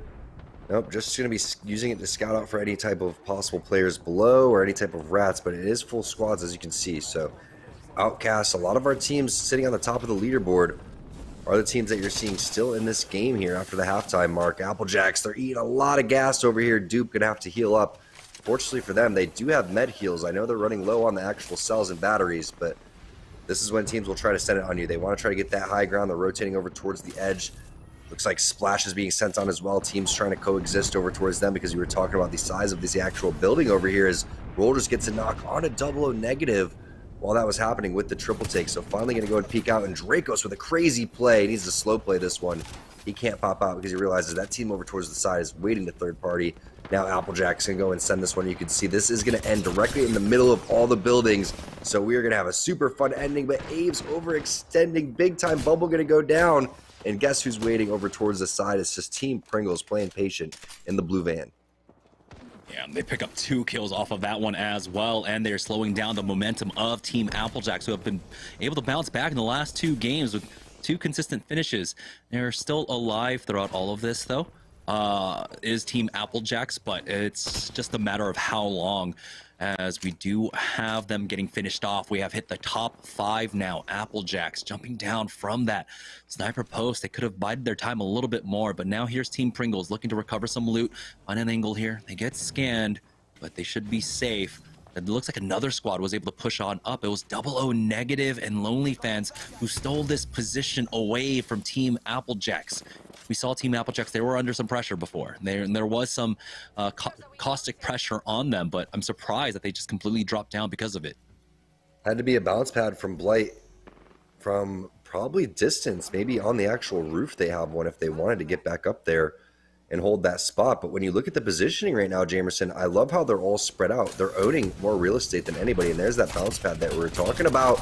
Team's going to set it up to him, but he's going to realize, Bambino, that the entire team is located over towards the top. That's an easy armor swap for either 00 negative or Blight. Looks like Blight's going to take that one. 00 negative is going to have to heal up with a battery, and this zone is going to slow close in. So it's up to 00 negative to basically lay a bubble down before they get to cover, and that's exactly what he's going to do. He's going to lay that down, they're going to heal in, and then they have to find exactly where they're going to play, which is going to be directly towards their side, but another team's going to rotate. Great spray there coming in from Blight. You still have Pringles inside of the blue van as well. They're going to advance. But who else has utility? It's Pringles going down. Phony, last player alive over here. He does have the Volt. He's stuck outside, though, of the zone, and he's not going to be able to clamber up in time. Yes, he does, actually. He gets up into the roof, and now he could heal with the Phoenix kit. Yeah, he's going to take his time up here as the zone slowly closing in on him. He's going to get peeked. just before that Phoenix kit goes off. And now you can see Crispy Bacon is the only one alive for his squad. Team Lonely Fans clearing out the south side now, slowly walking in. Blueberry Smalls takes to the sky with that gravity lift. We hit top 3 here. Blight will try and fully heal up and hold the line, hold the phone. Here comes the full 3v3. Lonely Fans now will be able to finish this one off, and they'll take game number 4. Great massive shots there from Blueberry coming through, hitting the armor swap throughout all of that too. Lonely Fans, the patience really paying off. That bounce pad over towards the top of the sniper post. We were talking about that sniper post very early on. Ever since Splash got up there, Applejack shared it for a while. But in the end, Lonely Fans takes it and has amazing shots to close off that game. And these are a lot of consistent games for Lonely Fans as well. So their opportunity now to take over the leaderboard. We'll find out, though. We're going to take a short break, and when we get back, we'll take a look at the leaderboard and head into game number 5. So don't go anywhere, guys. We'll be right back. Hey, what's up? This is Intel 6. This is my tips and tricks. Today, we're going to discuss bunny hop healing. It's a big thing that's like really important for being able to get away, being able to reset in situations where you have somebody hunting you down, and you're trying to make an outplay. Maybe you just knock somebody and you have to reset. What I recommend doing first before actually like learning how to bunny hop heal is binding a secondary mouse function to your scroll wheel. Most people use down because it's much more comfortable in scrolling upwards. It's not something that you can spam. What it does is it creates like a lot of micro inputs where jump is used several times in succession. And the reason that's important is because in Apex there's a lot of like inconsistent terrain. So you have to have perfect jump timing when you're hitting the ground, and because the inconsistent terrain, it's hard to be accurate on every input. You can definitely do it, and I've done it for a long time with just spacebar. But if you want to be consistent in those situations where you're getting just absolutely rushed, you need the scroll wheel. Honestly just makes it more consistent. So that's why you do it. After that, it's just kind of understanding momentum in this game. Everything in Apex is based around momentum. A lot of your movement techs are all going to be based around maintaining momentum. So what you're looking for is you're trying to get that run speed, which is that second tier of speed where you can slide. You're then going to alternate A and B while hitting that scroll wheel and holding crouch. And you're trying to get that nice, like, almost 90-degree sweep, maybe a little bit more, in between each A and D function, so that way you can keep that swinging momentum to keep your speed high while you're healing. As soon as you slide, you can instantly initiate the heal. After that, it's just keeping your momentum up with the swing. That's pretty much about it. Find the Intel products you need at walmart.com/esportsarena. This is 6. I play Apex Legends for Team Intel, and you're watching Intel Week. All right, y'all, what's going on? Welcome back here to the Esports Arena Orange County studio. Your host, Yeso. And after Game 4, certainly a fun one to watch there, and definitely one that's going to shake up those standings. Team Lonely Fans getting their first win on the board for the day, looking really strong. We also had some impressive performances again from Team Applejacks, Team Pringles. Fury looking really strong at one point in the game, sitting with 8 kills. So an impressive performance from those guys, but Lonely Fans does come out on top in those late circles. Let's check out our post-game stats here for game number 4, and Blight leading the way for Team Lonely Fans. A very strong player, certainly a fan favorite there, and Lonely Fans has been extremely consistent this year. They certainly currently sit on the top of our non-partnered squad standing, which they're trying to battle for a spot in SeriesE Season 3. So Lonely Fans certainly feeling strong, getting more points on the board there. But it is Fury with the kill leader for game number 4. Finished with those 8 kills. Really strong performance from Pringles. They're trying to grab that top spot away from Team Razor. We'll have to see after the break if they were able to pull that away from them. And then AK over on AMV. They got into that final 3. Over 1,600 damage there for AK and AMV. Another squad trying to climb up those standings. So we'll have to see how things shake out. We got 2 more games on the day and a very tight race at the top. So we'll have to see how things shake out. When we return, we'll have Jamerson and T-Squared and all of the action in just a few.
is coming daily under pressure. Working on the plot and the scheme. The true side trademark is at the edge of your dreams. I'm talking. Yeah. One shot, now the future is yours.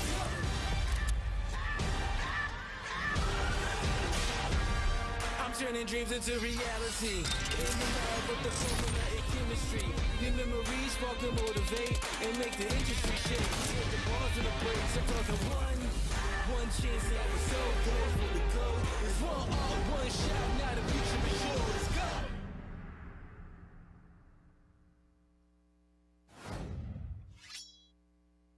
All right, welcome back, guys, to Series E. We're about to head into game number 5, where Team Lonely Fans took a big win there in game number 4. So let's go ahead and take a look at the leaderboard, the mobile one leaderboard, to see now who is in the lead. It's going to be Team Pringles with a crazy game 4, by the way, who have taken the lead away. They are now in first place with 53 points. But with that win, Lonely Fans propelled themselves up into second place with 48 points, Tom.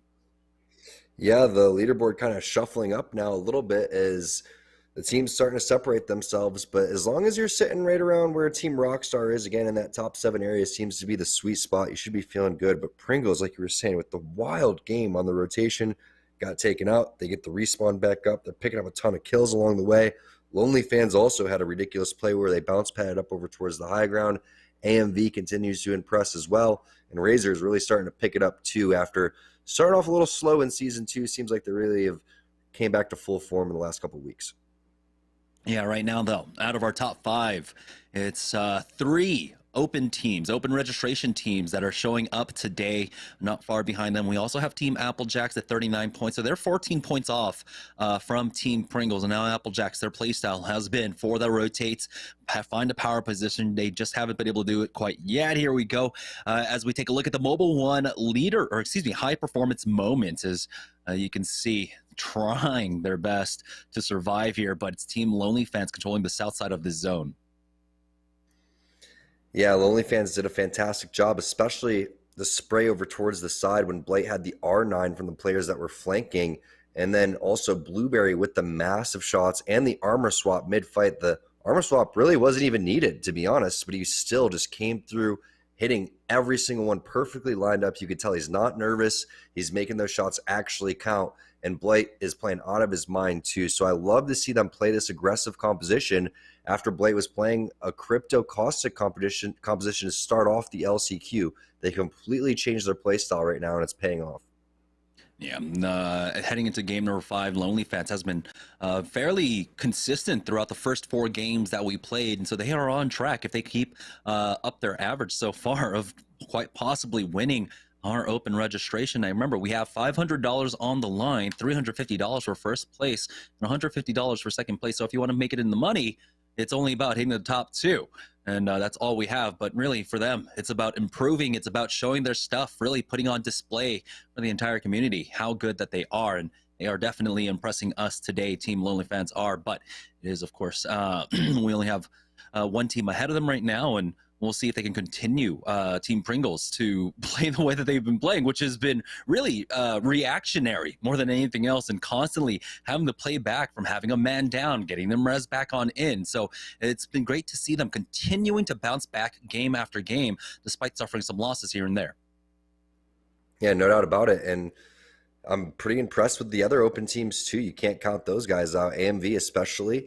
And you got to see Blight consistently has been playing in SeriesE too. Remember, he was on a different team now, and now he's coming through and playing on one of the open teams and showing that he deserves to be here. And it's nice to see, again, a lot of these other players that were previously on SeriesE and coming through with different teams like Absolute Monarchy, as Fat Fruit Ninja, etc. They're still staying involved. They understand the value that you get, the amount of practice that you get, and the improvements that you can make, not just week by week, but game by game.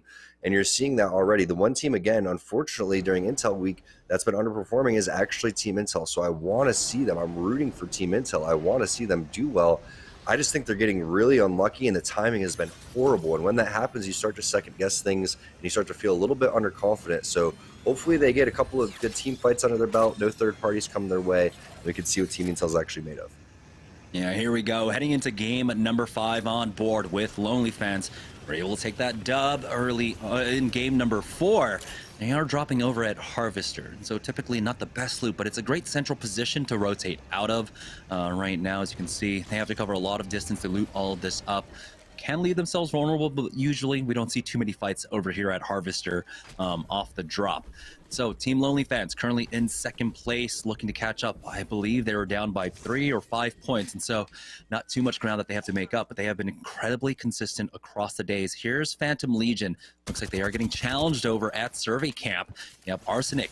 Missing no shots, but he can try to find another angle with that grav lift and hits for the purple armor. You do not like to see that when you're trying to take a fight. He's like, oh, purple armor, I am absolutely out of here. So he's going to run back and try to play safe. 10 more seconds as that grab lift comes up. He's going to take some angles, but actually is getting pinched over towards the side. Nice spray there with the RE45. Can he finish it off? Has some help over towards the side, but not quite yet. And he's going to get finished off. Unfortunate, unlucky there. And that's just what happens when you split up from your team. These players are no joke. They're going to find out when you're out of position, and no matter what, they're going to charge you. His team is at Refinery, and he was all the way over at Survey Camp. I'm not entirely too sure what happened there for them to make a drop like that. You have to imagine thinking maybe Nestle, they find this rotation timing, find out the two squads left here. They have been doing that over the past couple weeks. We do have them over there at Overlook, so they can go for that. We'll see if they do. This ring is going to be pulling down to the south once again, and this one looking like it's going to end up in the no man's zone. In between Dome and launch site. Here's Team Pringles now making their looting path through Sorting Factory, and their armor doesn't look great. It's only Phony who's got that purple armor, and they need to find something better for Fury and Presley. Yeah, and they've been constantly getting contested week by week over here, so it's nice to see them actually have this for free. Were they getting contested in game number 1, Jamerson? I can't remember. I feel like they were. I feel like they were as well. We had a lot of fighting in game number 1, and I believe that they were, but on board with Team Pop-Tarts not too far away over here at Geyser, but it looks like they're going to rotate up north. Geyser? What zone is this? Did we see what zone this was? Because it looks like to me they're in this one, and rotating north would mean if they feel like it's up here, they are going for this beacon, and they're going to try to find a little bit more information out from Impulse's side, because there is a high chance that it pulls towards them. I believe this one actually pulled down towards Dome launch site. So similar to, I believe, what was that, game number 2? And I think Pop-Tarts' idea here is to try and catch out MPL on the rotate. But here's Team Pringles. They find themselves in a fight, rotating into, try to get into Lava City right now. They've utilized a lot of their momentum, but it might be Team Cheez-It on the other side. And it doesn't seem like they're going to full commit onto this one. It looks like they're calling in. They'll be able to just back off for free. Aggressive play, and also getting a blue armor swap along the way, but he's not interested because he doesn't have time to go and heal up, especially when you're in such a low ground spot. So using the bounce pad to get back up to a position, focus on the rotation. Nice spray there from Impulse, 135 right to the Dome. Going to switch on over to the P2020, but that player isn't cracked. Does find Dracos, does find Ronnie. Can he get the triple kill? Someone thieves it, stealing his clip, the montage clip there, coming in for Impulse. Volt P20, extremely underrated, especially on your Bloodhound, who's coming through typically as that last player on the team. Now we're on board with Team Cheez-It. Yeah, and they're getting pushed over here at Lava City. They haven't even left Lava City yet. There's only Joey Blackout that took damage. He will be able to back off and heal up with that. Bats, Rakinishu covering the angles with that scan. I think he might have just narrowly missed someone underneath him as well, but this building is not clear. He does see the red outlines. They are inside the diner for now. He's got the Beast of the Hunt popping, so he'll have another scan up for his squad. It's gonna be running out, but he'll get one more before it does. But it looks like Team Cheez-It, they'll be safe here for now. There's the last scan, does spot out the player on the first floor, and it looks like Team Cheez-It should be able to just zone him out. And they do have Octane just zipping out, the gravity lift used for him along with the bubble. And Team Cheez-It, they sense that this team is vulnerable. He's able to send it up to the high ground, gets on top of that Octane. He's gonna try and get away, and somehow he's able to make it to the 3rd floor, but Team Cheez-It are on the hunt to finish him off. And the Bloodhound is going to pop the scan right there. That's Rakinishu coming through. They find Blight throughout all of that. Nice spray coming in from Miradog with the blue mag flatline as he's going to get the finish. Rakinushi does onto Blight. Now it's a little bit of a Asu map movement guide up here as he's jumping back and forth on the zip line trying to finish off that last player from Lonely Fans. There's a third party, though, coming in just at the right time. That's going to be Rockstar. Crummy coming in with the triple take armor swap as well. Senpai and Scissors looking for the remaining players. Looks like they are going to find a nice job coming in with Scissors. Bubble is going to be there. Senpai is going to be there to answer too, and that should be another free armor swap for them if they want it, and that is going to be Team Cheez-It going down. What a crazy push for Team Rockstar, though. They didn't see any trades going down, but they decided to full send it into this one as Crummy is trying to hunt down one more player here. But importantly enough, that's Team Lonely Fans going down, like you said, Tom. And so that's going to allow people to try and take that second place position away from them. Team Cheez-It getting finished off, along with Goofy Gamer by Oso Rated R. But Team Rockstar now have full control, it looks like, over this side of Lava City. If they can make their way on over to the west to control those buildings. We've seen teams in the past, of course, controlling the rooftop, going for the bubble scan over and over again, and that's the position that Rockstar now find themselves in. Rockstar continues to heat up as this day continues here, as now we see what Team Intel is doing. It's going to be a switch of composition here. Metro is going to be taking over as the aggressive Octane. You're going to have Panders going in, switching off Bloodhound and going Horizon, and then you're going to have another high ground legend in Pathfinder as Six is going to take that out. So we were wondering what the switches were going to be.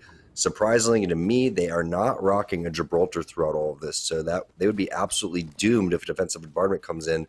The only way they could escape that one would be through a Horizon queue.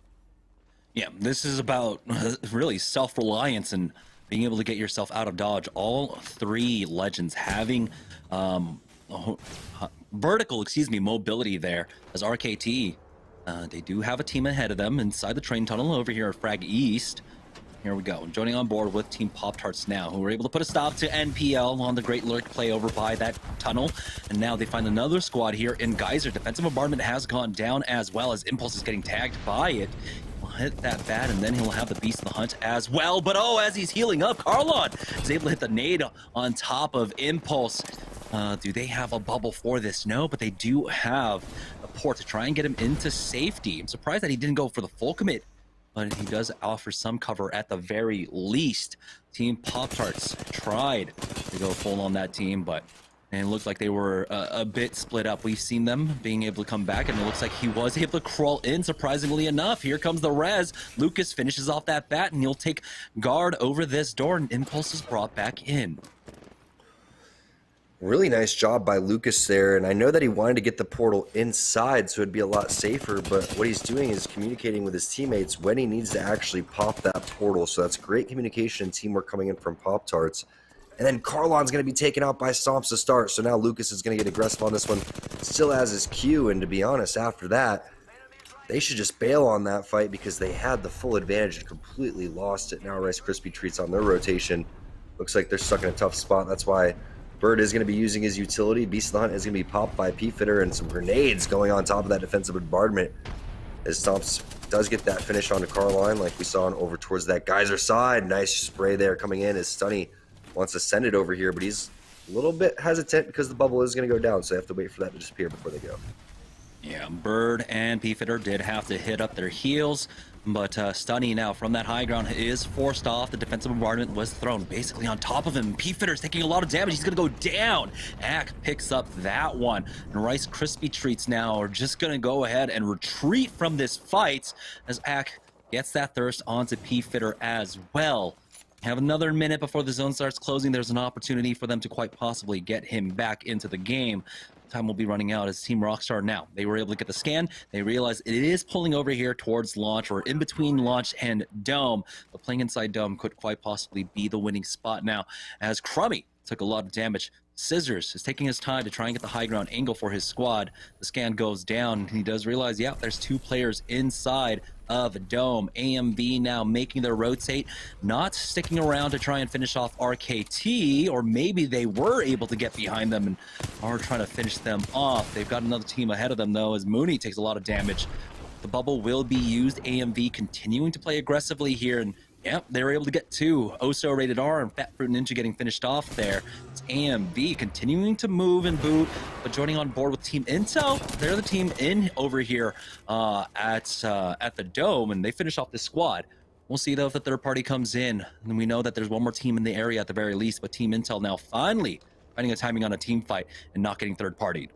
I believe that was Team Outcast that they dropped as well, which is one of our open teams inside the top 5. So that's a good start. And this is what we're talking about with Intel, is they need something aggressive and they need something that's going to pick up a lot of points towards the tail end. So if they all have movement speed, if they're all able to get out, just like you were talking about, that's going to provide very useful. But this zone is screaming Gibraltar. It's going to be out in the open. It's going to be very difficult if they're not picking up a ton of kills along the side to eliminate areas, because once this starts to close, teams like Rockstar with this type of composition are going to really flourish. So Intel is going to have to continue to just basically W key all the teams in front of them. And the next team in their sights is currently Team Rockstar, who are to their north. They have found an outside angle. Here's Team Razor in the fight, though, and what a send by Serial straight into the bubble with the Arcstar. He has a bubble of his own from his squad mate. Defensive bombardment will connect, taking out Mooney. Voltic is the next one to fall. Just like that, Team Razor take the win in this team fight. I believe there's still a third player for them to finish off. We'll see if they can find him out. Here's Team Pop-Tarts, though. They found themselves a small engagement with Team Rockstar, who have sent it into Lava City now, and Team Pop-Tarts have already gotten the first knock. Crummy going down, traded back for Lucas, but stomps by the second, and just like that, Team Rockstar are taken out. Will the third party come in? We do have, it looks like, Team Intel coming in for the third party now. Did they stop the res? That's the important part. The black hole was used, they stopped the res, Impulse goes down. Now they're on the hunt for the rest of Team Pop-Tarts. Team Intel, with this mobility, are just zooming across the map, getting involved in every fight that they see. Yeah, trying to establish a new open team kind of aggressive meta here. We've seen a lot of different compositions. We know about the Revenant Octane combo that everybody hates to play against, but now this is the triple high ground composition as they are flying all over the place. Fury takes a lot of damage as we switch on over to Team Pringles, who's been playing out of their mind today. Serial actually gets the finish onto Stunny. See what the play is for Team Pringles. They're in the zone here, but just barely.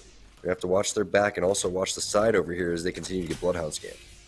Yeah, we are in the top 9, as it looks like Rice Krispie Treats just got finished off. Intel did find Stomps, and so Pop-Tarts are down to 1, I believe, but it's all up to Team Pringles here. Try to survive this one. We've seen them fight back from adversity as they back away, hitting the bats. This other squad not full committing quite yet. Presley took a lot of damage. Now it's a 2-man swing from the right-hand side, but Fury has the angle. Only hits from the arm shield here as they are getting nades spammed down. The Arcstar.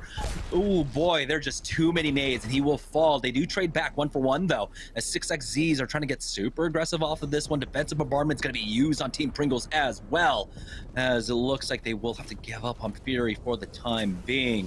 And Team Pringles, we've seen them fight back from this position, but how well can they do it now as the zone is so much smaller? Yeah, difficult situation here as Fury is going to look to be finished off. You can see someone was shooting him and he only has a sliver. It's going to be Abe's. Their Octane getting the finish there. Nice Arcstar, but the bubble very well timed, well placed.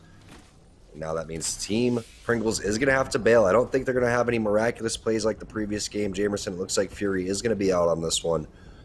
But that's what you want to see. You want to see your aggressive player. He has to be the player that goes down first, because you never want to see Presley go down in this type of situation. You have your Bloodhound scans here. You have your Gibraltar Dome. You're in the middle of the zone. Pringles may be able to do something with just 2 players here. Yeah, they are dead smack in the middle of the zone, hoping that from this position, no team can really get aggressive onto them, that the mere threat of other squads will stop anyone from pushing them. On board with Team Intel, though, they have made it out of Lava City. Don't know if they finished off Team Pop-Tarts. It looks like they did, because we are down to... Wait, never mind. Actually, there's still a lot of damaged teams.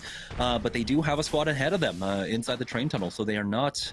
out of danger quite yet, as we're going to go ahead and full send this one. It's all about aggression for this squad. I don't think they've had a moment to rest whatsoever here in game number 5.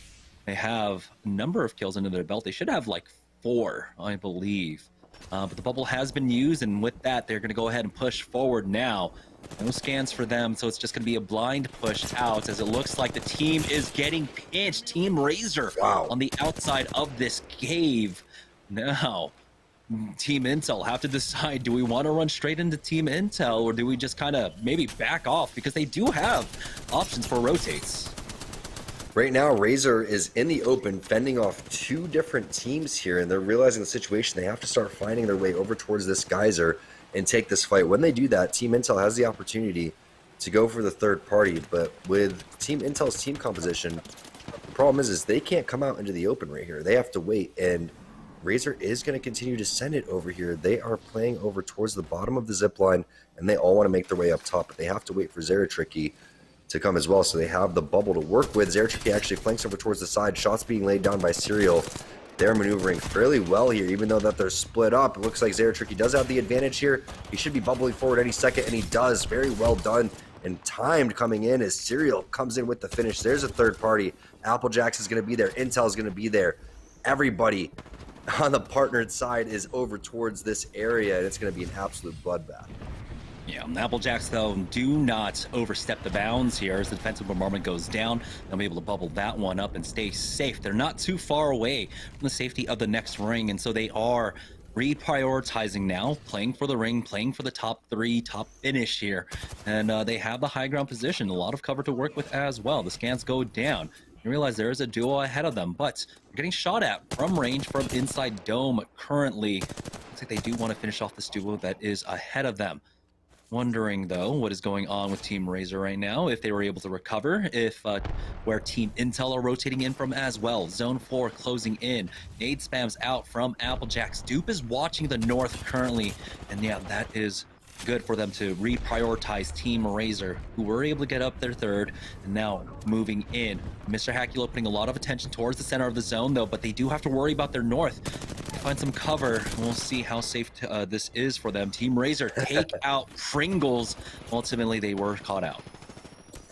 Yeah, Pringles ratting it out right there as the duo. We saw them when they were in the middle of the zone. Back on board with Applejacks here, who does have this great position. Great burst there as well. Dupe has been so impressive with his tracking today. And now they know they have the upper hand as they're going to continue to send it. Intel also flanked throughout all this. They're going to get some help over towards the side.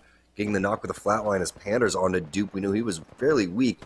You can see Panders continuing to lay down shots from this head glitch angle. The stairs are extremely powerful if you know how to use them. Now he's going to get to the high ground here and lay down some more cover fire. That's going to be the bubble res coming through. 6 is going to send it. And this is what you love about this composition. If they know they have the advantage, they can full send onto this one. Hackula gets re-knocked there from 6 with the scout, but they don't want to full send based on the amount of teams that are left. So instead of going all in on this one, they're going to just back off, play the zone, and realize that they can gatekeep. Yeah, it looks like it's a 3v3, v2v2, quite possibly. Ack was behind them, and he got the knock onto Panders. This leaves it open now for Razor to try and full send it onto them, but this squad is going to back away. They still have the safety of the building for now, and Panders does get gold bag rezzed up, so he'll be quickly back into the fight. And you can see the mobility from Team Intel. Even if they get knocked, they move right out of it, and they're safe for now. They do have the majority of the zone, but they have to worry because they don't have the Bloodhound. They don't know where all these other squads are. They have a rough idea of where they are, but not exactly where they are. And so they back away to the safety of this corner. They have this big rock to play off of and play the slow side of the zone as it comes in. And there they go. They answer back. Mooney goes down. 6 takes him out. But Panders, again, taking a lot of damage. He has to heal up. And it looks like Team Intel want to finish off this fight. They got the re-knock. And Ack goes down. Metro finds that angle. And now this squad is down to just a solo. We have another rat running around in this lobby as well.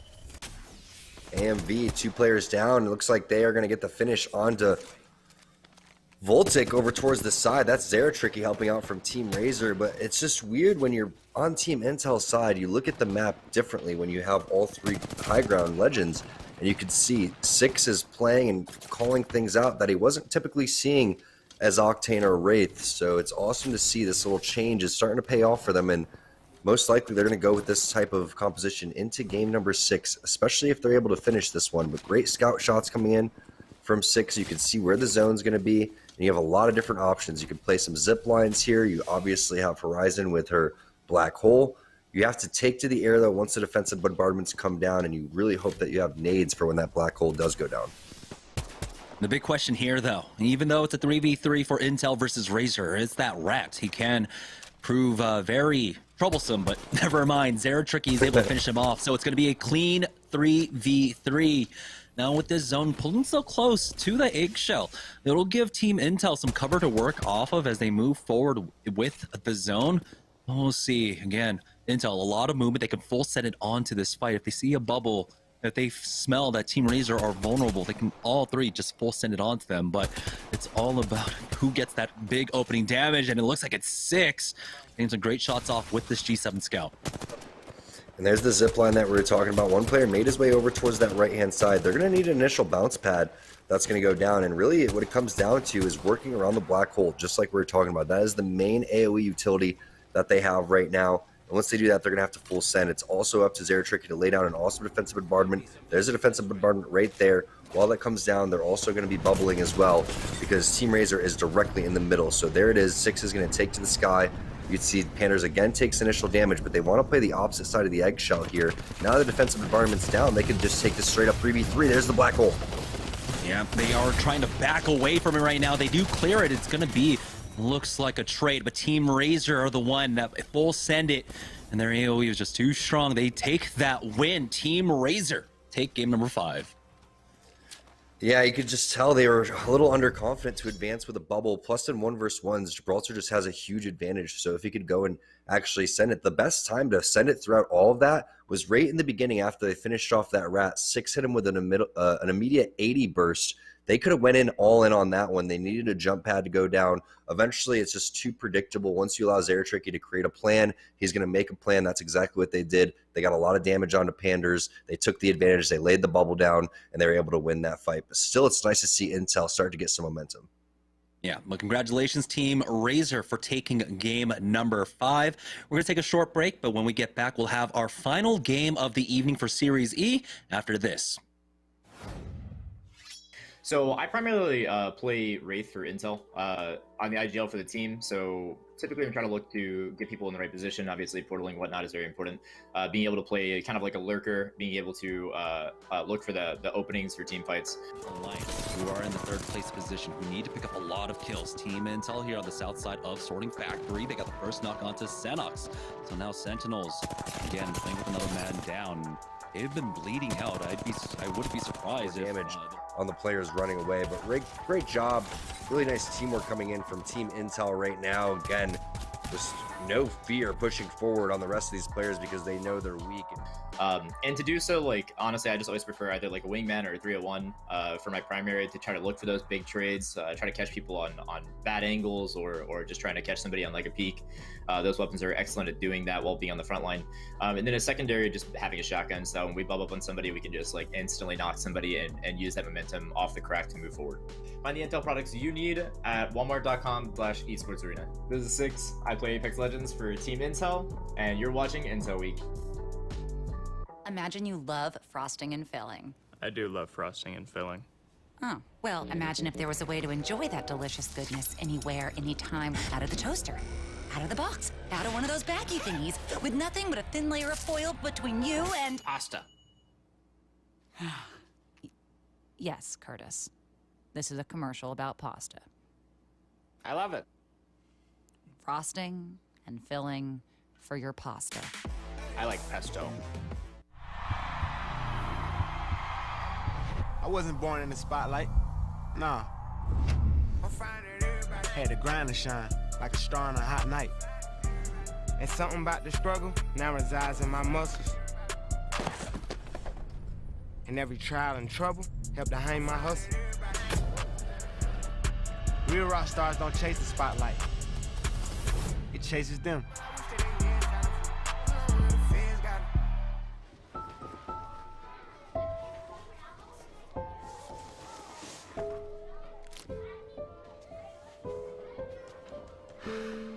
Hey, shake it, kiddo.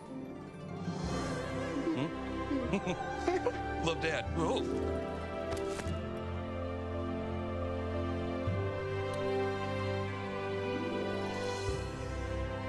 I've got this. Kellogg's Rice Krispies Treats. A little love when it's needed. It's Kellogg's, Fruit Loops, Apple Jacks, Corn Pops, Tiger Paws. They're Jumbo. Jumbo snacks, snack time heroes. Gonna take them on the go.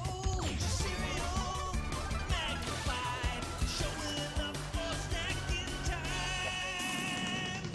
Jumbo snacks, snack time heroes. Gonna take them on the go. It's Jumbo. It's for snacking. It's Jumbo Snacks.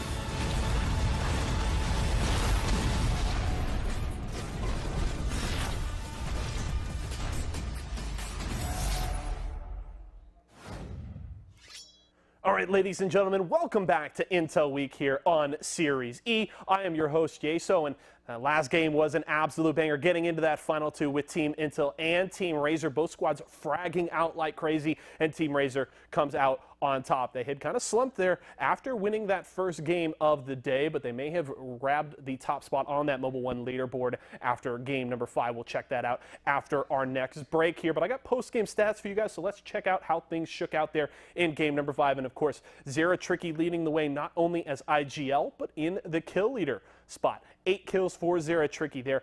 Big performance there from Team Razor, able to clutch it up against Team Intel to grab their second game of the day. Over 2,100 damage there for Panders as well. So really starting to see Razor rolling, but Intel coming up with a solid performance in game number 5. They're going to have a lot of ground to make up, but that's certainly a start for them. We'll have to see what they can do in game number 6. Before we head to our next break, though, I do want to give a shout out to our friends over at Vizio. I got this beautiful 4K Ultra HD TV here that my good friend Luke is going to slide in for me. Let's check this guy out. Look at that. Absolutely gorgeous. It's crazy looking. Look at that. It's beautiful. More impressive than this TV is Razor's gameplay in that last game. Team Razor, absolutely insane work. Just proving why I'm Team Razor all the way. Yeah, Luke definitely wasn't sweating back in the studio during that last one, but shout outs to our friends at Vizio. We absolutely love this TV, watching all our games on it every single day here in the studio, so it's an absolute blast. Look at this beautiful 4K Ultra HD picture here. It's gorgeous. If you guys want to grab a TV just like this from our friends at Vizio, make sure to head over to walmart.com/esportsarena to check out all of these fantastic products. That's going to do it for us this time around. We're going to head to a short break, but again, Mobile One leaderboards and game number 6 when we return.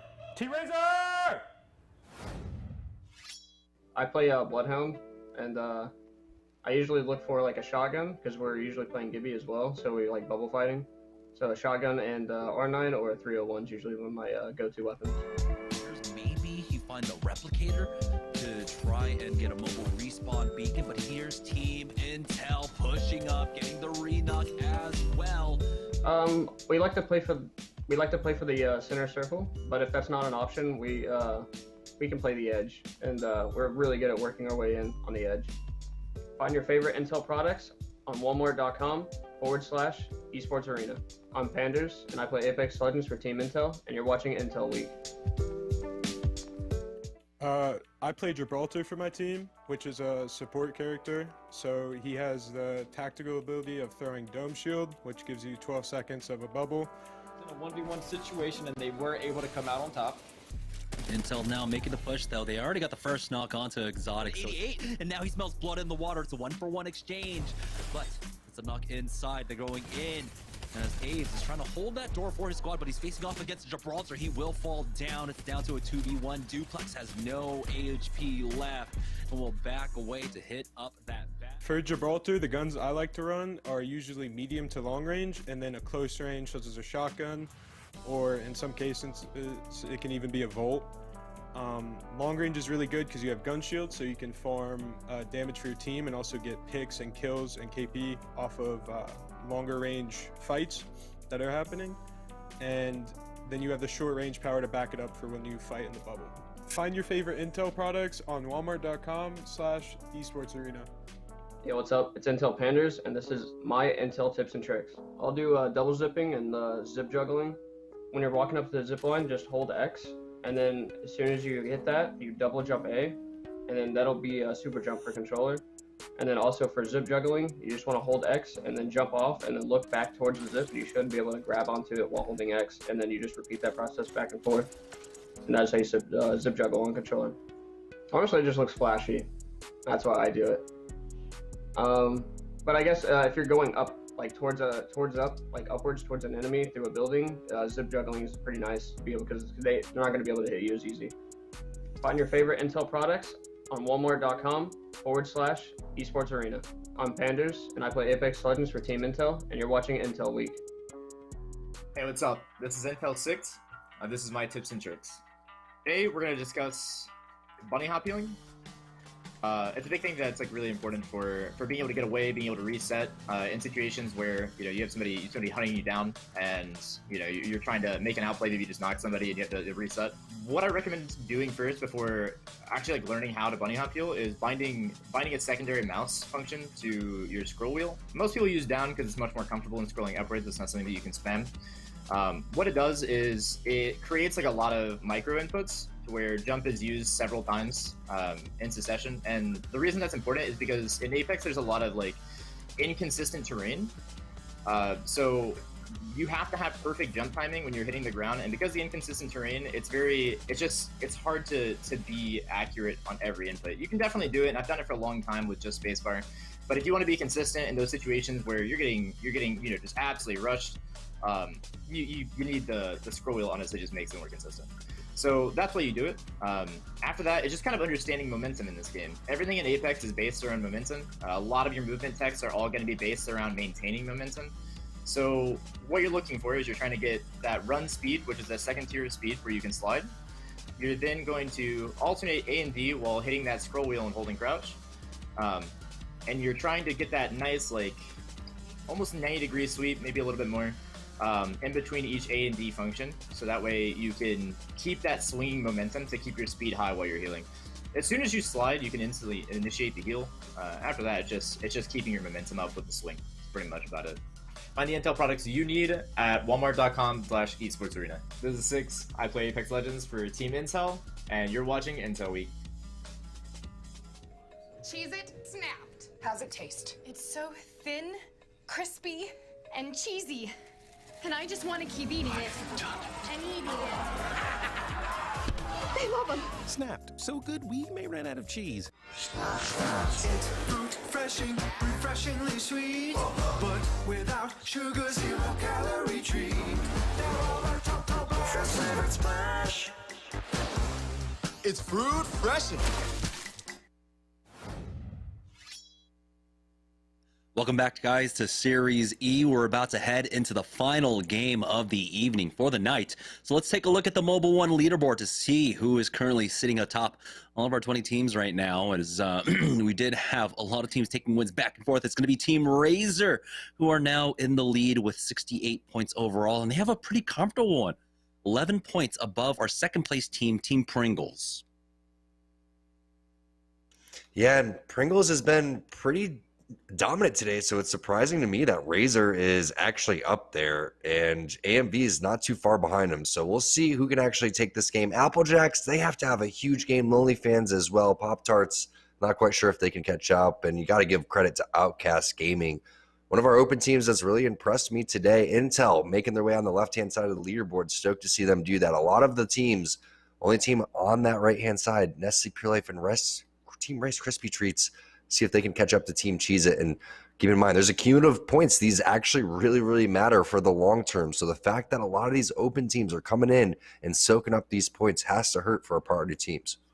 Yeah, we have a few more weeks left here for SeriesE, so it's almost time for crunch time for a lot of these squads. Let's take a look at the Mobile One high performance moment of game number 5, though, as it came down to this final 3v3, and you can see Team Intel trying to play this one a little bit more passively, but the utility, we're seeing why Gibraltar is so important, forcing them out, using a lot of their Qs and other movement abilities early on.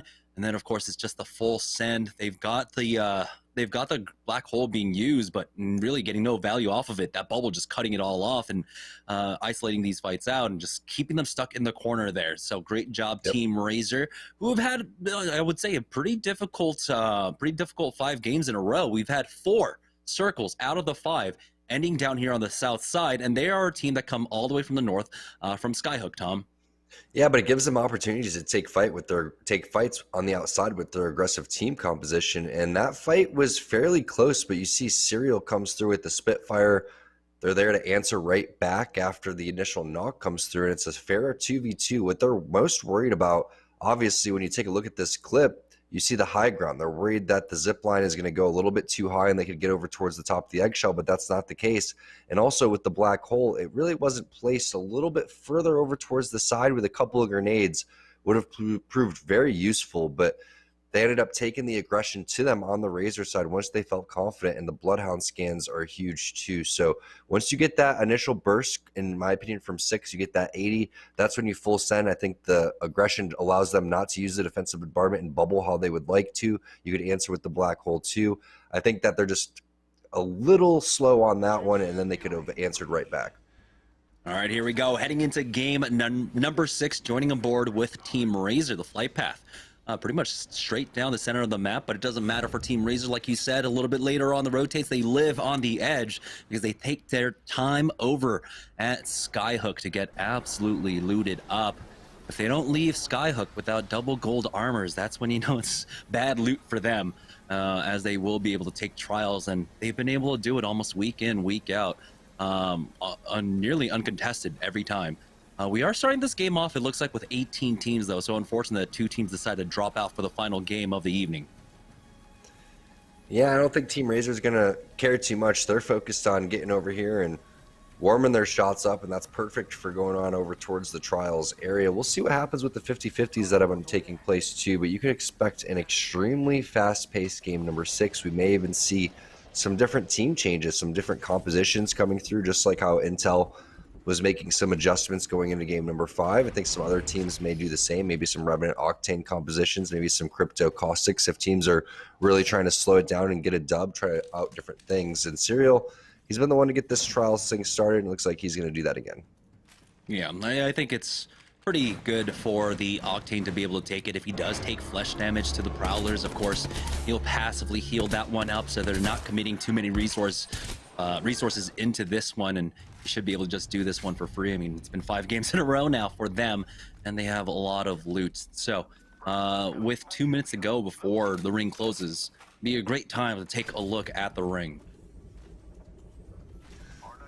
It doesn't look like we have any fights quite yet, so just free stuff coming in for Serial over and over again, and looks like Zeratricky's going to eventually make his way over there to pick up all the gold stuff that comes out of there, especially if he does get the gold helmet and the gold bag. So that's one of the things that you love about Trials, as we do take a look at that map, and it's going to be a fragment ending. So you can see Rockstar is over there, AMV is over there, and it looks like a rotate coming in from Epicenter will be fairly free too. Nestle Pure Life's going to have an easy overlook path going on over towards No Name for free too. Pop-Tart's not that far off from the geysers, so going to be a pretty fun zone. A lot of teams going to coexist here, especially for a game 6. We were talking about how fast-paced it is. It's actually going to slow down now. It's a fragment zone. Yeah, and Applejacks now moving their way on through. It looks like they're already rotating up towards Sorting Factory. Their loot looks fantastic. Double purple armors along with the blue Serial continuing to finish off these Prowlers, and that's what I'm talking about. He could just armor swap between these armors. He doesn't need to actually take them. He could take the flesh damage because he passively heals that one up, and he'll be rewarded with some great armors. And there it is. That's the full Exodia set coming out for him.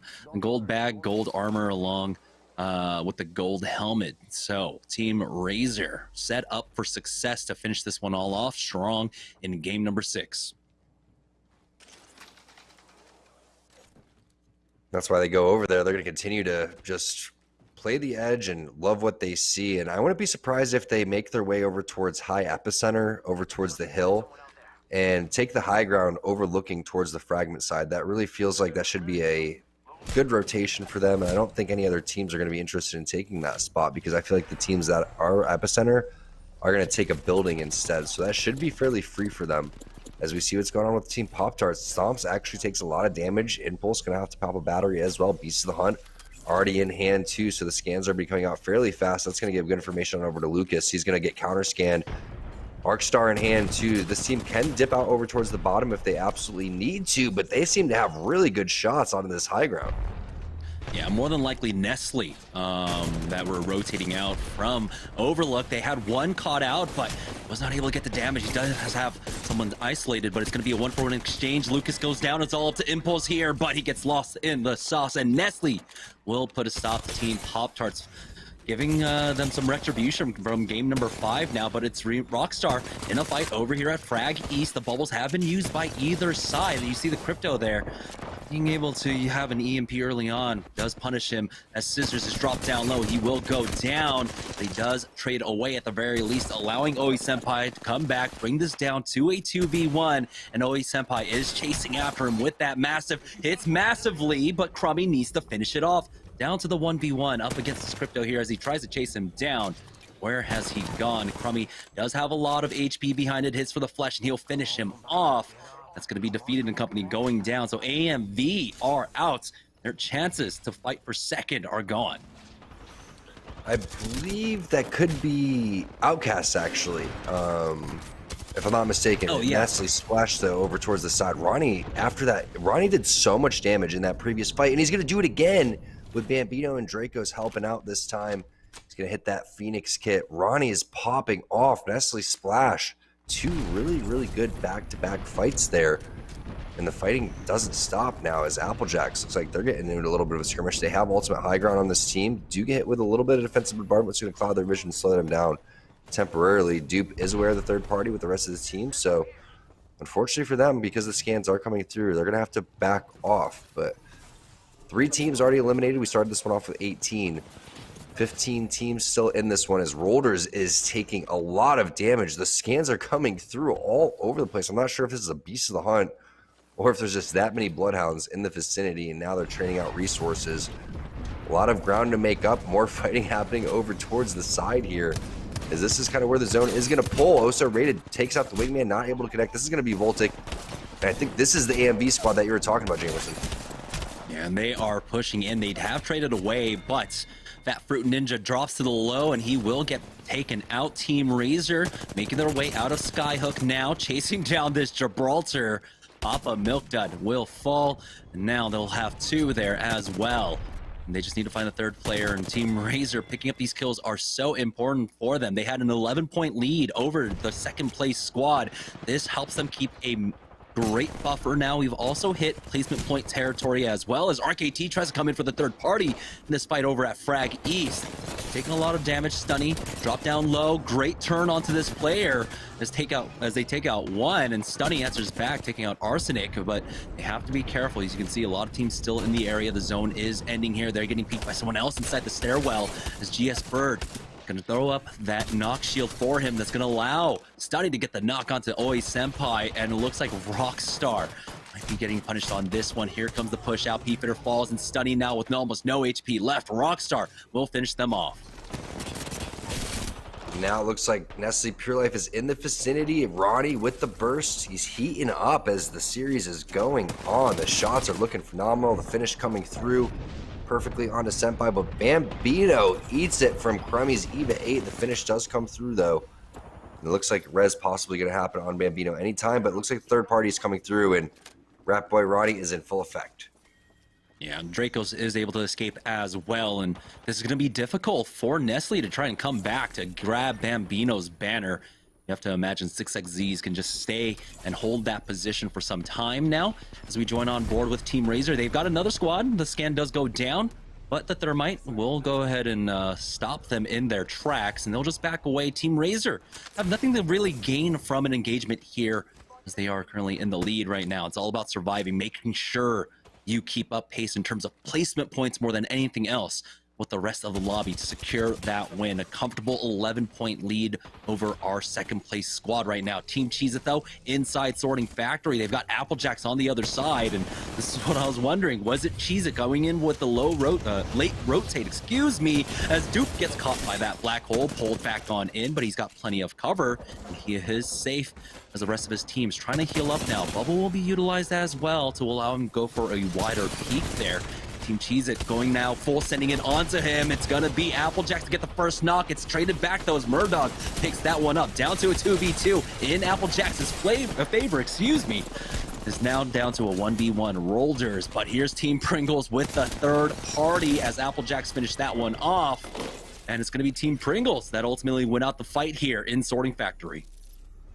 And that's huge because they get rewarded for kills just based on their timing alone. Picking up the freebies that were on the ground as we take a look at what LonelyFans is doing. Box of Tea actually hunts down where Ronnie is and gets the finish. So there's only one more player remaining on the Nestle Splash team. Blight somehow still has gray armor throughout all of this as Blueberry and Double O Negative looking much stronger here. Let's see if we can get any type of upgrades or take any fights as Blight is going to take to the air to get back on top of the train track with his teammates. And we know this is going to continue to pull over towards the west side, which means they're going to have to make their way over towards the east side. And this is exactly the area that we expected Team Razor to take over towards this epicenter high ground. Yeah, and again, they have great loot, but we do have Zeratricky dropping down low. They commit the bubble into that one. Zeratricky will fall, but he does trade away. Panders for him. And now they're fighting inside the bubble. You can see Hakulo trying to bide his time here, but he gets full scent now. Intel with the movement. They have a lot of mobility here. Serial drops Metro, but 6 does secure this one. Does need to get the reses, and this is very scary. Team Razor out, but of course, with their lead, there's still a chance that they can win this one. So do not count them out quite yet. We have to see the final results of this game. And most importantly, they picked up a couple kill points along the way, but Intel getting revenge after losing that 3v3 previously. 105 coming in from 6. What I love about this is going to allow Team Intel to grow as a team because this is an aggressive playstyle that if they can master this, they're going to be absolutely thuming. I definitely think it's missing in Gibraltar, but you never know. Again, having all 3 players with something to defend themselves is absolutely huge. Plus, all 3 players can get to the high ground. And what's another legend that can defend themselves? It's definitely Gibraltar. More importantly, it defends your teammates as well. However, Intel is playing this phenomenally, and they realize the situation that they need to play this basically hyper-aggressive, more aggressive than you would even expect. Now we see LonelyFans kind of taking over another high ground area over towards the side, and everyone just going to continue to look down over towards this epicenter side. I mean, 6 squads left in this round 2. This has been a very fast-paced game. Yeah, LonelyFans do have to be careful in this position with Team Intel and how aggressive they've been playing. We can see another full push attempt coming out from Team Intel. Remember, they picked up all the loot from Team Razor. Razor coming out of Skyhook with gold bags, gold armors, gold helmets. They're going to really be able to utilize that and snowball off of a huge advantage, especially if they get the armor checks onto LonelyFans. They're sitting on double blues along with a purple for Blueberry. So there is a huge health discrepancy for Team Intel to take advantage of here. Exactly, and I think that that's the key for Intel. It's basically like any other game, but Apex, it's very fast paced. There's a lot of risks that come involved, but one of the games that I feel like you have, it's if you ever played League of Legends, you know when you have any type of advantage, especially in the laning phase, round 1 going into round 2, say that you're in bottom lane, you have to push that, and that's exactly the same exact thing in any type of game, whether you're playing Apex or you're playing anything at all. Once you get an advantage, once you see the advantage, whether that's armor or just damage in general, you need to full send if you're Team Intel, especially without the worry of a third party with so little teams. So that's basically what 6 is depending on here for the rest of his team. But oh no, Metro does take a lot of damage, so he has to slow play this one, hit the Phoenix kit, and then they're going to send it onto this team inside the building. Yeah, LonelyFans did drop down from the high to get inside Frag East. Panders is trying to find an angle here onto a diner. There are some windows to play off of. He's just going to end up slowing things down, heal up, then go for the full send right after this. They have to be careful on this timing. It is Frag East. It is a Frag East circle. And while we're already down to 6 squads, there's still an opportunity for third parties to come in. Six getting some great damage off. What are these shots? I mean, he's just spamming shots through the window and connecting. Panders will throw down that black hole as he does peek that door, but looks like they cannot capitalize off of that quite yet. Too many entrances in this building. Six on the low ground, trying to find a way on in. Panders will clear that door, but they're going to be forced off the roof because of this defensive bombardment. They'll bide their time for now, but again, Team Intel, they need to find these fights fast, and with how long this takes, you have to realize that teams are looking to come in third party. They are, and I love this position coming in from Panthers. That's what they needed to do, get inside the window, and then you never play another player playing out over towards the outside. It needs to be Panthers because he's the one that can back off and hit cells. You saw Metro had a lot of initial damage coming through, but while that was happening, the defensive bombardment was there, and this is the only weakness in terms of their composition is they can't enter with a bubble, and they can't have someone taking 50 to 60 initial shield with that passive that Gibraltar has. So now Team Intel has to be aware of what you were talking about, Jamerson. The third party could potentially be here. Did Panders get the memo, though? He's taking a lot of damage over towards the side. That's going to be Lonely Fans coming through. That's going to be 3 teams all coexisting on this building, and now he's going to get out of there with a double bounce pad. Blueberry is going to go down. Metro is going to be the one that answers with the Spitfire. Immediate res there onto Panders. 6 is covering this one, and now it's a 2 versus 1. Nice damage there with the triple take and the help as well. Wow, Lonely Fans eliminated by Team Intel. This was still very scary, as you can see. Pringles hot on their tracks, but they were not able to find the timing. This was the squad that was peppering away at Team Intel, but you can see the distance that they had to cover to try and come in for the third party, but they're going to play this one passively now. Back away, the ring pulling smack dab into the center of Fragment East. We are down to 5 squads remaining. Team Intel looking to really pick things up here in the final game of the evening, finding a second footing, really, into this tournament tonight, just off of a change that they made in game number 5. And the change is huge because sometimes you want to play whatever you want to play, but there's obviously a philosophy of everybody being able to hold their own here, and everyone plays an individual, but also we're taking fights, and we're going to play this probably on the open day, but most likely not on the pro day, because you're not able to take these fights without getting third party. You'll never in the pro day have this many teams just getting eliminated back and forth, unless it is a game 6. Does happen sometimes, but I love this strategy coming in from Team Intel after these adjustments going into the latter end of our open day today. 6XZs is still in this one, though, and while they aren't sitting pretty at the top of the leaderboard, they have done a couple of solid things today that shows that they can hang with a lot of these partner teams. You can see right there the self-reliance that this composition really does focus on. The movement that every single legend in this comp has means they can go for those riskier kind of peaks because they'll all be able to just get out of dodge for free. Intel, they have a lot of loot to work off of here. As you can see extra bats being tossed down into the diner. They'll be able to utilize that as well, but right now this is where the composition does slow down. But AMB finding a nice off angle. They were lurking on this one for a while. They got the first knock onto Goofy Gamer. Be able to secure this very shortly, but the Bangalore ultimate, don't really get to see that often, is going to get thrown down. It looks like some people are just not used to the range of it. Taking a look at that, though, GAN getting punished by Team Intel, so they were able to hop onto this one. And so Team Intel really utilizing the momentum of this composition. Now AMB find themselves in a little bit of a tight spot. We have 6XZs coming in from the west, and you have Team Intel from the south as well, looking to pinch this squad up.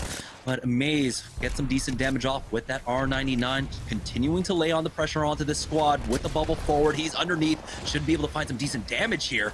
PK shot does not connect through that shield, but you get a kill. It's a trade, though, two for one. 6XZs trying to secure this, but Team Intel should be moving in for the killing blow, but no, they got pushed. Team Pringles are in this as well, I believe.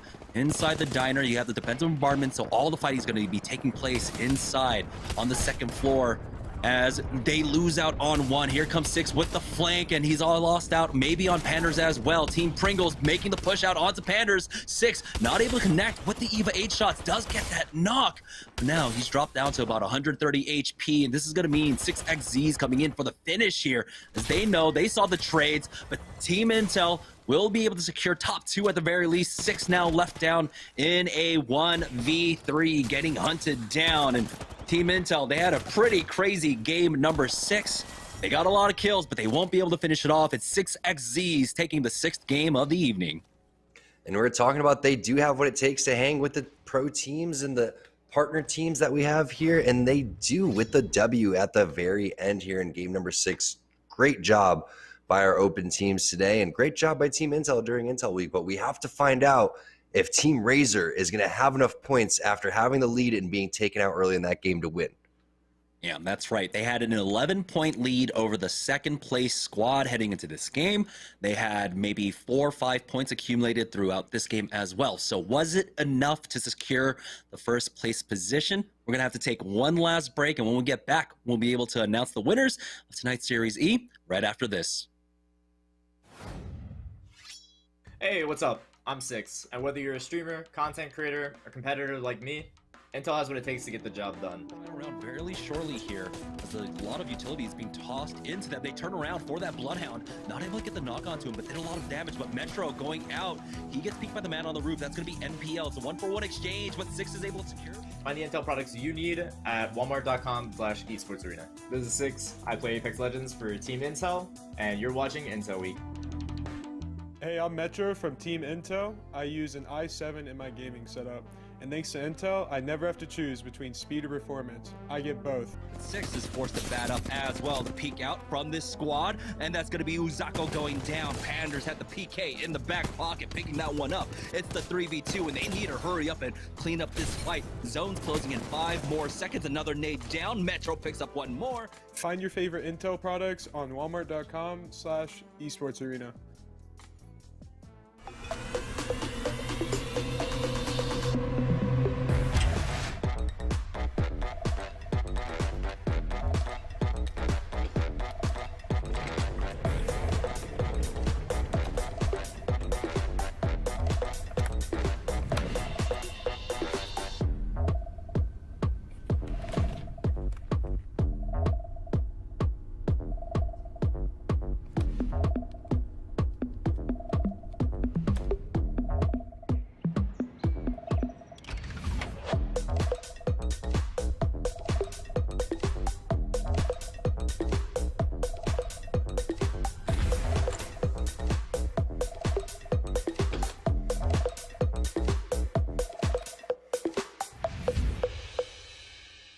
Pringles flavors. Make new ones. How much do you think Pringles paid these people? Hardly anything. Hey, you guys want to stack different Pringles flavors to create new flavor combos? Here, I'll go first. Pizza, barbecue, and jalapeno. The spicy barbecue pizza stack. Get him! Grandpa, what's going on? Pringles. We're trapped in a Pringles commercial. They must have taken us in our sleep. Stack Pringles flavors. Make new ones. How much do you think Pringles paid these people? Hardly anything. Hey, you guys want to stack different Pringles flavors to create new flavor combos? Here, I'll go first. Pizza, barbecue, and jalapeno. The spicy barbecue pizza stack. Get him! Grandpa, what's going on? Pringles. We're trapped in a Pringles commercial. They must have taken us in our sleep. Stack Pringles flavors. Make new ones. How much do you think Pringles paid these people? Hardly anything. Hey, you guys want to stack different Pringles flavors to create new flavor combos? Here, I'll go first. Pizza, barbecue, and jalapeno. The spicy barbecue pizza stack. Get him! Grandpa, what's going on? Pringles. We're trapped in a Pringles commercial. They must have taken us in our sleep. How can we get out? We can't, Summer. They warned me this would happen, and I didn't listen. Stack Pringles, make endless new flavors. Stacking Pringles to make new flavors. Make endless new flavors. Barbecue, wavy, and sour cream and onion equals a 3-layer dip stack.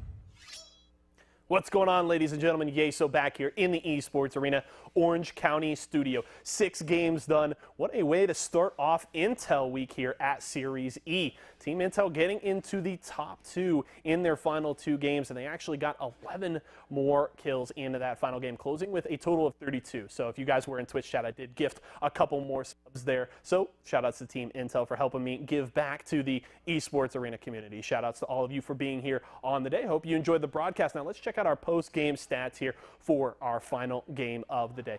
Game 6 here. It was 6XZs taking the win, led by Nades, but Team Intel will take the stats category here. 6 with the kill lead there with 6. 1,400 damage for him, and while it was a rough start for Team Intel, they were fragging out early. They had 11 kills in their first 3 games, finished with a total of 32 on the day and a couple of top 2 placings. So definitely the way that you want to end open night here in Intel Week. We'll have to see if they can carry that momentum into tomorrow night when we'll have Pro Night, and we'll have to see if any of these squads can finally unseat TSM, who have won the last 4 Pro Nights that they have entered in. So we'll have to see how things shake out there. Definitely been a fun night here. That's going to do it for me, but we're going to head to a short break, and when we come back, we'll check out that Mobile One leaderboard one more time as we close out open night here on SeriesE.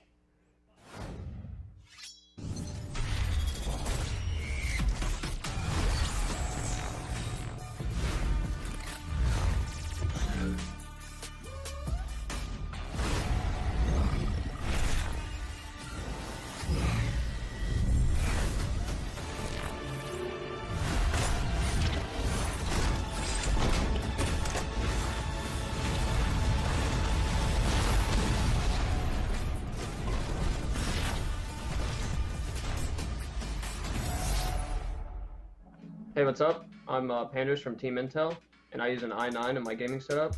Thanks to Intel, I'm always ready for the enemy.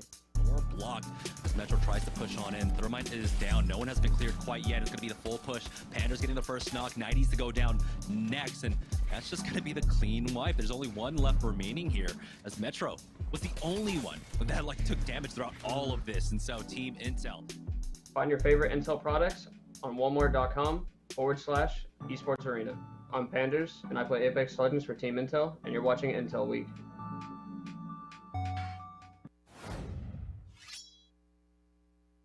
All right, welcome back, guys, to SeriesE. As all of our staff over at Esports Arena are just patiently awaiting the winners of tonight's game. Well, they already know because they're in-house and they have the admins there doing all the math.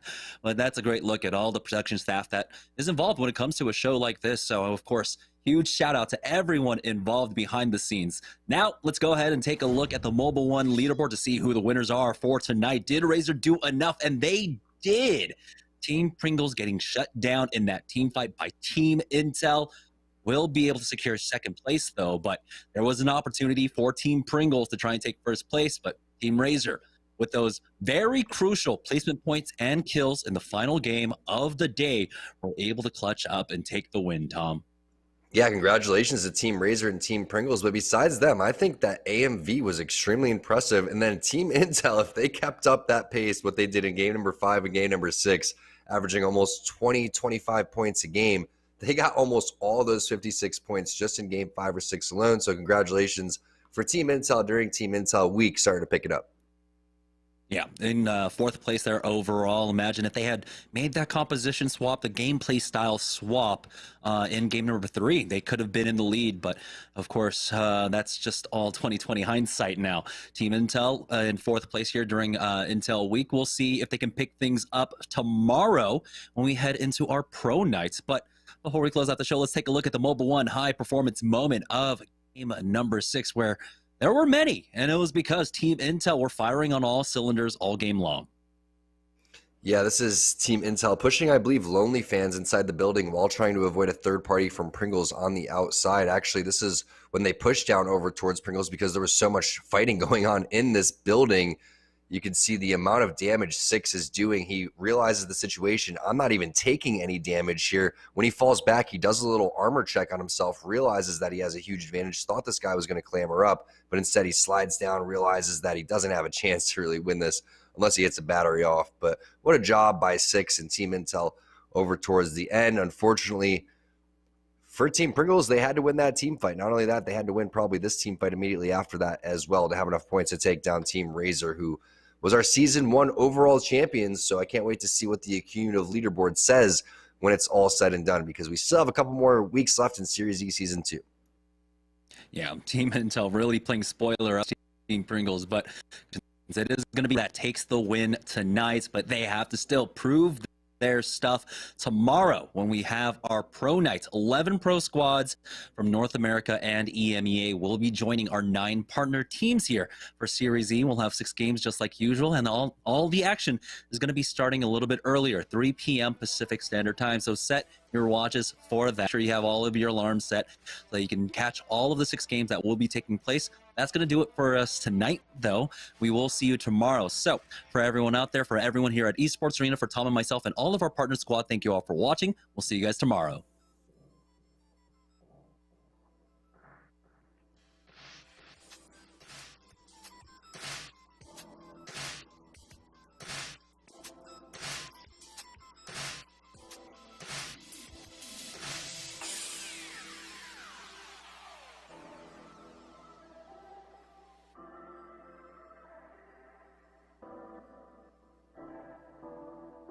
you